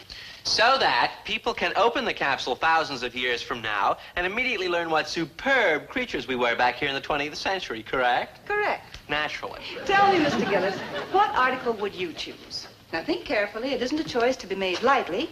Try to name a single object that represents, in a sense, what we believe in, what we're struggling for. A photograph. That's what I'd put in that capsule. A photograph of what? Of a girl. I should have known. Any particular girl? No, any girl, just so she's soft and round and creamy and lovable. Because girls like that are the finest things our civilization's ever produced. And they're sure what I believe in and struggle for. Constantly, Mr. Gillis, constantly. Your choice is hardly a profound one, but as a member of the sex in question, I can only say hear, hear. Miss Gilroy, you are always our rock of good sense. What article would you choose? I would also choose a photograph. Oh, of what? Of Dobie. Zelda, please. I want women 1,000 years from now to study the picture of my Dobiekins and say, those women in the 1960s clawed and scratched and fought for their men, no matter how vague and helpless and simple their faces were. No offense, Poopsie. Thanks, Zelda. Thanks a lot. Quiet, please. You'll have to dig in and do some better thinking than that. You will bring the articles to be placed in the time capsule at tomorrow's ceremonies. That's your assignment. And the dean will make the final selection. And they darn well right better be sharp choices, because I don't intend to let future generations picture us as an eccentric, zany bunch of half-baked screwballs who... You rang? Oh, Mr. Krebs, welcome to the land of the living. Likewise, Your Professorship. Mr. Krebs, you are a perpetually happy-go-lucky, cheerful young man. What light-hearted object would you choose to place in a time capsule for future generations to dig up and learn all about us? Nothing. Nothing? But nothing, because there won't be nobody here to dig it up. I mean, one of them slack-headed jokers is going to wig out and push the panic button, and it's hello bomb time. Every human person in this whole world and every place else will be gone, like Bye-Byesville, like boom, boom, kerboom. Yesterday, when Dr. Burkhart brought up this time capsule idea, I was all for it. I mean, stashing away all sorts of things so people way up there in the future can dig it up and see what made us tick sounded great. Sort of instant history. But look what it did to my friend Maynard G. Krebs.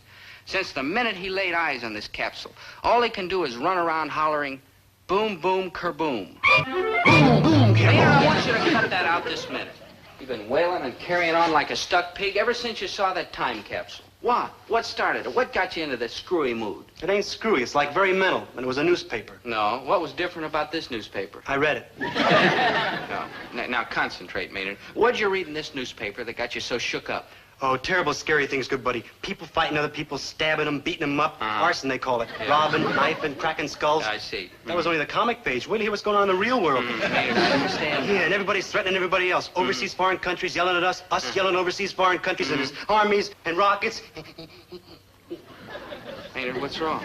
I scared myself. Now concentrate, Maynard. Your reaction to what's happening in the world does you credit. All those scary headlines were bound to upset someone as kind and sensitive and gentle as you. Yeah, dogs come up the street and lick my hand. All thinking people go through a phase when they're convinced there's absolutely no hope for civilization. I'm convinced, and I'm not even thinking people. Sure, the world's loaded with violence and hatred and all sorts of awful things, but it's got lots of wonderful things in it, too. But what about them big, important bigwigs walking on them big, important conferences? What about girls and tennis and hot fudge sundaes and water sports? What about the armies and rockets? What about hi-fi and fried onions and cool jazz combos and wearing clean starch shirts?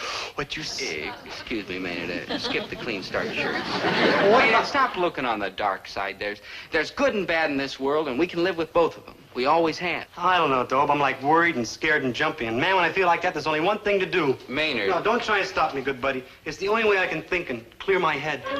Man, there's nothing like this stuff to make a man forget his troubles.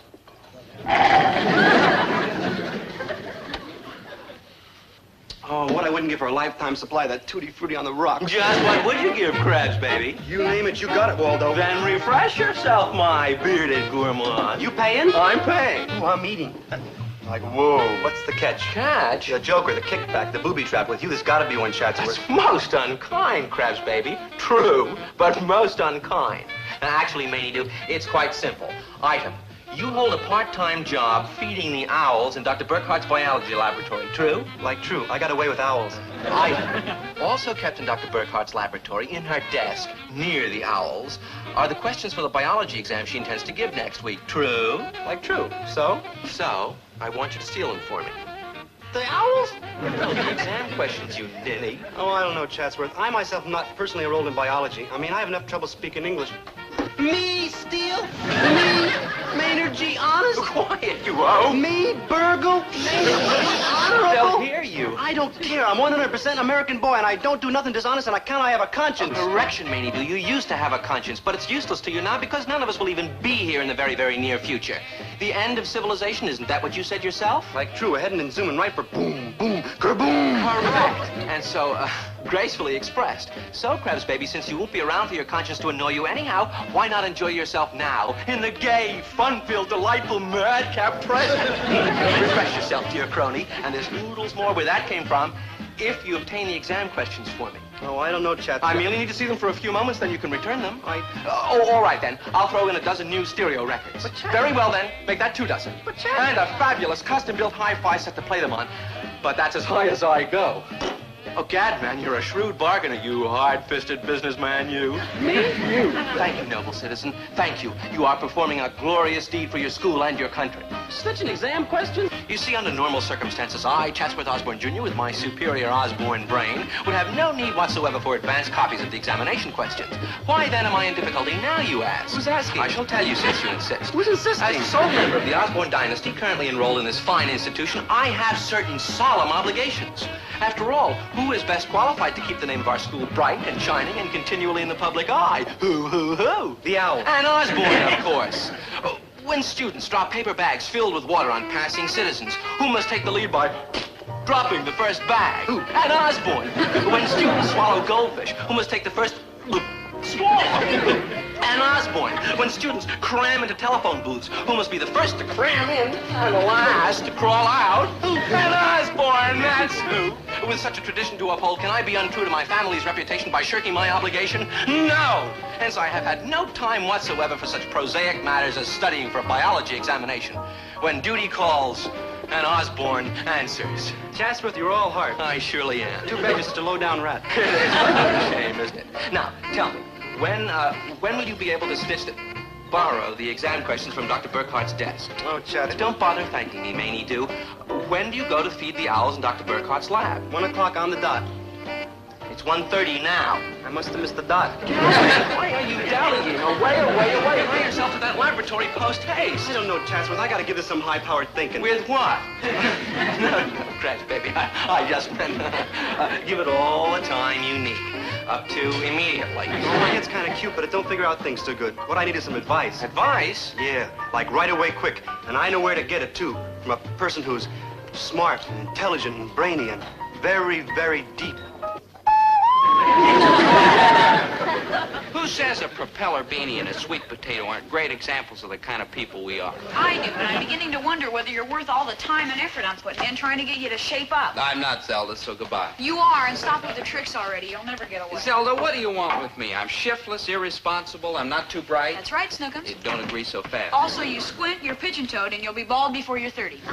No offense, Zelda, but it'll be a cold winter in July before anybody sees your picture hanging in the men's locker room. We're both a couple of dogs, and we're stuck with each other. It's love, Buster. You can't fight it. I can try, Zelda. I can try. Sit down, mister, and cut the back talk. We gotta get cracking on the thingamabobs for the time capsule. Yeah. The program starts at 5 sharp, and we gotta think about what we're gonna pick. Now, here's what I picked. So far, I can't decide between a can opener, a ballpoint pen, and a bar of soap. They're all typical of our culture. Well, I've got some airmail stamps and a jar of instant coffee and one of my old wallets. They're all typical, too. The wallet's empty. With me, that's typical. Well, this one's natural. Copy of today's newspaper. See? It's just like I told you. Ooh, them big, black, spooky headlines. Oh, and you say we ain't doomed. Dig this. Gang war in South Side. Dismembered torso in swamp. Monster devours Cleveland. Maynard, that's the movie page. Oh, read the rest of it. Even worse, you'll see. You bet I'll read the rest of it. I'll read some of the good news you insist on ignoring. Listen. Leaders meet at Peace and Friendship Rally. How about that, Maynard? How about this? Peace and Friendship Rally breaks up in brawl and fist fight. Look at this. Tigers maul Yanks. Maynard, those are the baseball scores. Oh. No, not exactly, Dobie. 2 American hunters while tracking wild animals. Never mind. See, everything's going bad. Nothing good's happening. We're like doom. Maynard, enough. Sure, there are unpleasant things going on in the world. We all know about it. But do we run around depressing everybody, hollering boom, boom, kerboom? No. We try to make ourselves happy with the things that are good. And it's time for you to start doing the same. Boom, boom, Maynard. Boom. I've had it with you, Maynard. I try to help you straighten yourself out, but you just won't listen. Now, get to the point. What did you come here for, anyhow? Oh, I was talking to Chatsworth Osborne Jr., see, and I wanted to get your advice. Okay, Maynard, I'll give you a big, fat chunk of advice. Wise up and stop trying to destroy everybody's faith in the future.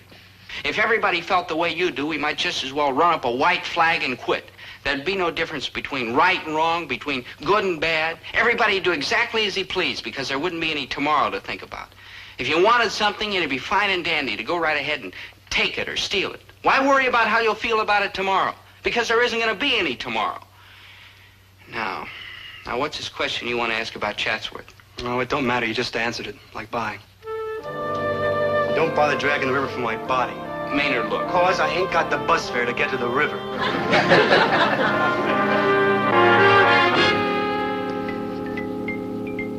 You know what I'm gonna do, Dr. Burkhart? I'm gonna feed your owls. Bravo, Mr. Krebs. Around campus, they're beginning to call you the Frank Buck of the bird set. Like, thank you, your professorship, ma'am. I love them little pop-eyed rascals, and like vice versa. No offense, Mr. Krebs, but just looking at you, I can see that you have much in common. Like, thank you. Feed the owls, Mr. Krebs. I'm just rechecking these questions for the biology exam. Oh? Are you gonna stay there the whole time while I feed the owls, Dr. B? Well, that was my intention, unless, of course, you intend flying around the room while you do it. You think it'd work? Like, hi, Melinda. You hungry, girl? Yeah, you're hungry. Well, like, stand by. Daddy will feed you. Here you are now. Take a little nibble. Come on, little nibble. Come on. That's it, girl. Oh, good girl. Bravo. Come on. You watch how Daddy does it. Watch. Delicious. Come on. That's a teensy-weensy little teensy bit. Come on.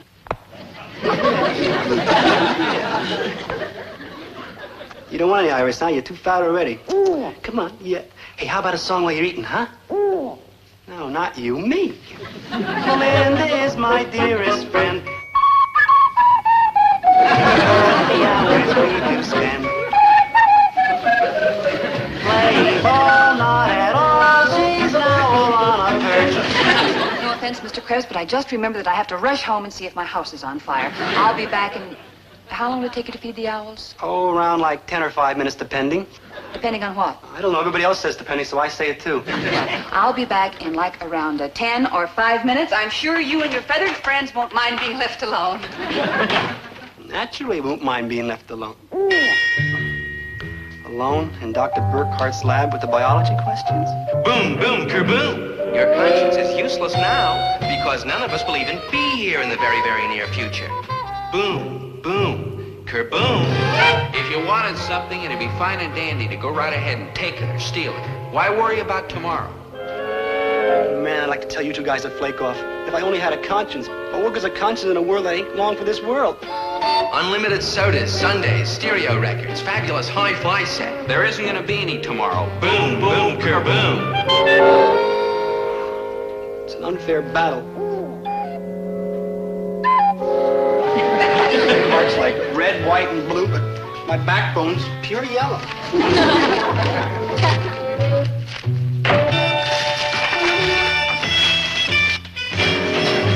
Mr. Krebs, are you finished yet? Oh, I hope. Almost, Dr. B, almost. Here, Melinda. Melinda is my dearest friend. Happy hours we do spend playing ball.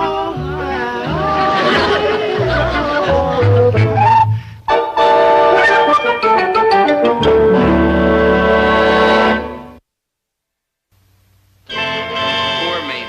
I didn't know what was bothering him, but I knew it was something serious, because for the next few hours, he disappeared completely. Boy, I was really worried. For all I knew, Maynard could be in very serious trouble. Zelda, I'm scared. If Maynard gets into one of these desperate moods, he does desperate things. Now, calm down, please, Poopsie. You'll blow your stack. Remember the time he decided he had to get away from it all, so he sent his picture to a Lonely Hearts Club? I remember how they sent it back saying they were lonely, not desperate. No, boy, Maynard will be fine. He always lands on his feet. I sure hope so.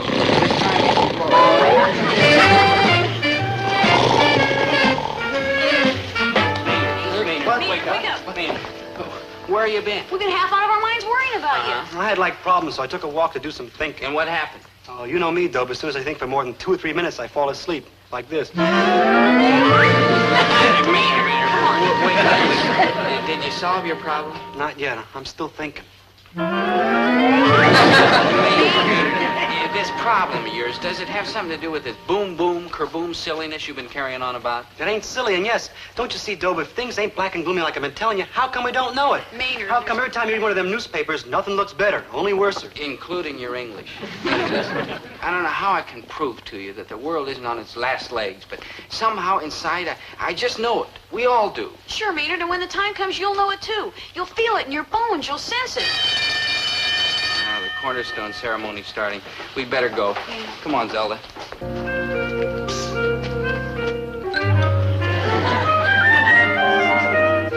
Quiet, please. Our program is a highly significant one, and we want to get started immediately. We are gathered here today to install a new base and a time capsule in the plaque honoring our beloved founder, S. Peter Pryor. And here to start the proceedings is our guest of honor, Dean Magruder. Thank you, students. Thank you. I prepared a scholarly, philosophical, profound speech. But unhappily, on the way over here, I lost it. Now, if anyone applauds, there's going to be trouble. That's better. Now, Dr. Burkhart, I understand the members of your class have brought objects they consider to be representative of our era. And from these, I am to choose those which will be placed into this capsule. Oh, yes, Dean Magruder. And I'm sure, more or less, that they've come up with some very good ideas. We shall see. Miss Gilroy. Yes, sir. What items have you chosen for the capsule as being representative of our society? I have a light bulb, a pocket dictionary, a can of push-button shaving cream, a can of push-button whipped cream, and a can of push-button toothpaste. Thank you, Miss Gilroy. An excellent selection. I also had a can of push-button hairspray, but I used it on the way over. Mr. Gillis, what have you chosen? Well, I've chosen a box score from the World Series and a picture of Commander Shepard, our first astronaut, and one of my mother's deep dish apple pies. Pie, Mr. Gillis? A deep dish. What could be more typical of our society? But to be perfectly honest, it's only half a pie. I got hungry on the way over. When historians dig up the capsule in the year 3000, I'm sure that fact will not go overlooked. Mr. Osborne, Tell me, what items have you picked for the capsule? Not items, Dean Magruder. An item. A single object which I assure you represents everything of value in our society. A copy of the Osborne family coat of arms, complete with the stirring motto which has guided our footsteps throughout history. Heart, nihil, substantium, tangeray. Most impressive, Mr. Osborne. And what is the literal translation? Never dip into capital. This served our family well. Imagine. Mr. Krebs, have you given thought to what you would like to place in the capsule? Yes, sir, your deanship. What I put in that capsule is nothing. Nothing, Mr. Krebs? But nothing, because the way things are going now, there'll be nobody around to dig it up anyhow. All you gotta do is look at them big, black, spooky newspaper headlines. You'll see them like right. Everybody's yelling and hollering and arguing. I mean, there's no hope for nobody. I mean, we're like heading straight for boom, boom, curtain, boom. Surely, Mr. Krebs, things can't be that serious. Oh, they're serious. Hey, All you gotta hold it! There's something buried in here. I kept hooking my shovel into it. With my luck, it couldn't be oil. At the base of the plank? What could it be? I don't know. Let's find out.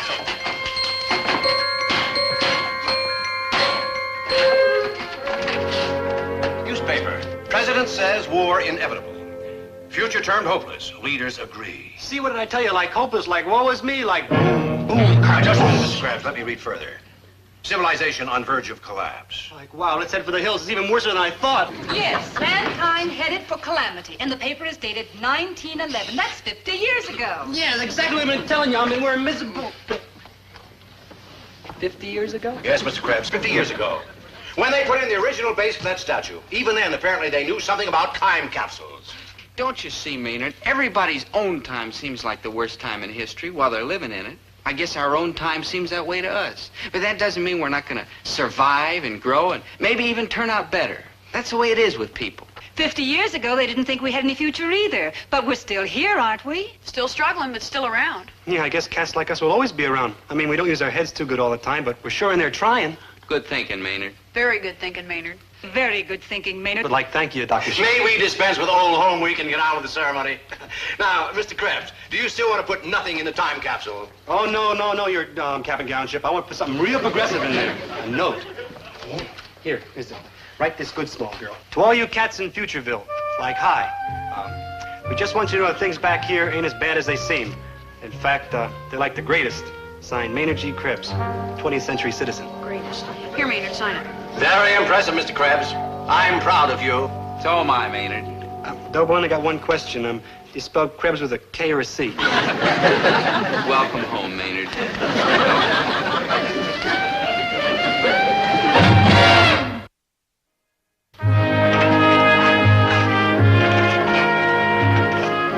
Come on, Maynard.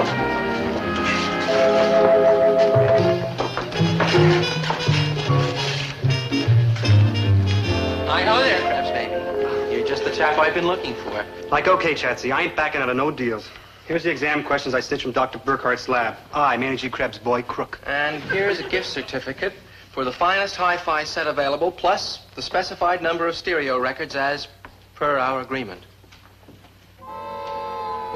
Look, Chatsy, a deal's a deal, but I figure maybe I'm going to be around for a while after all, and my conscience is going to be trotting right along with me, so you take the exam questions, but don't give me the records of the hi-fi or any of them other briberies. Oh, Mamie, I was hoping you'd say that. You was? I sure was. Look, let's hasten over to the laboratory and slip those questions back into Dr. Burkhart's desk.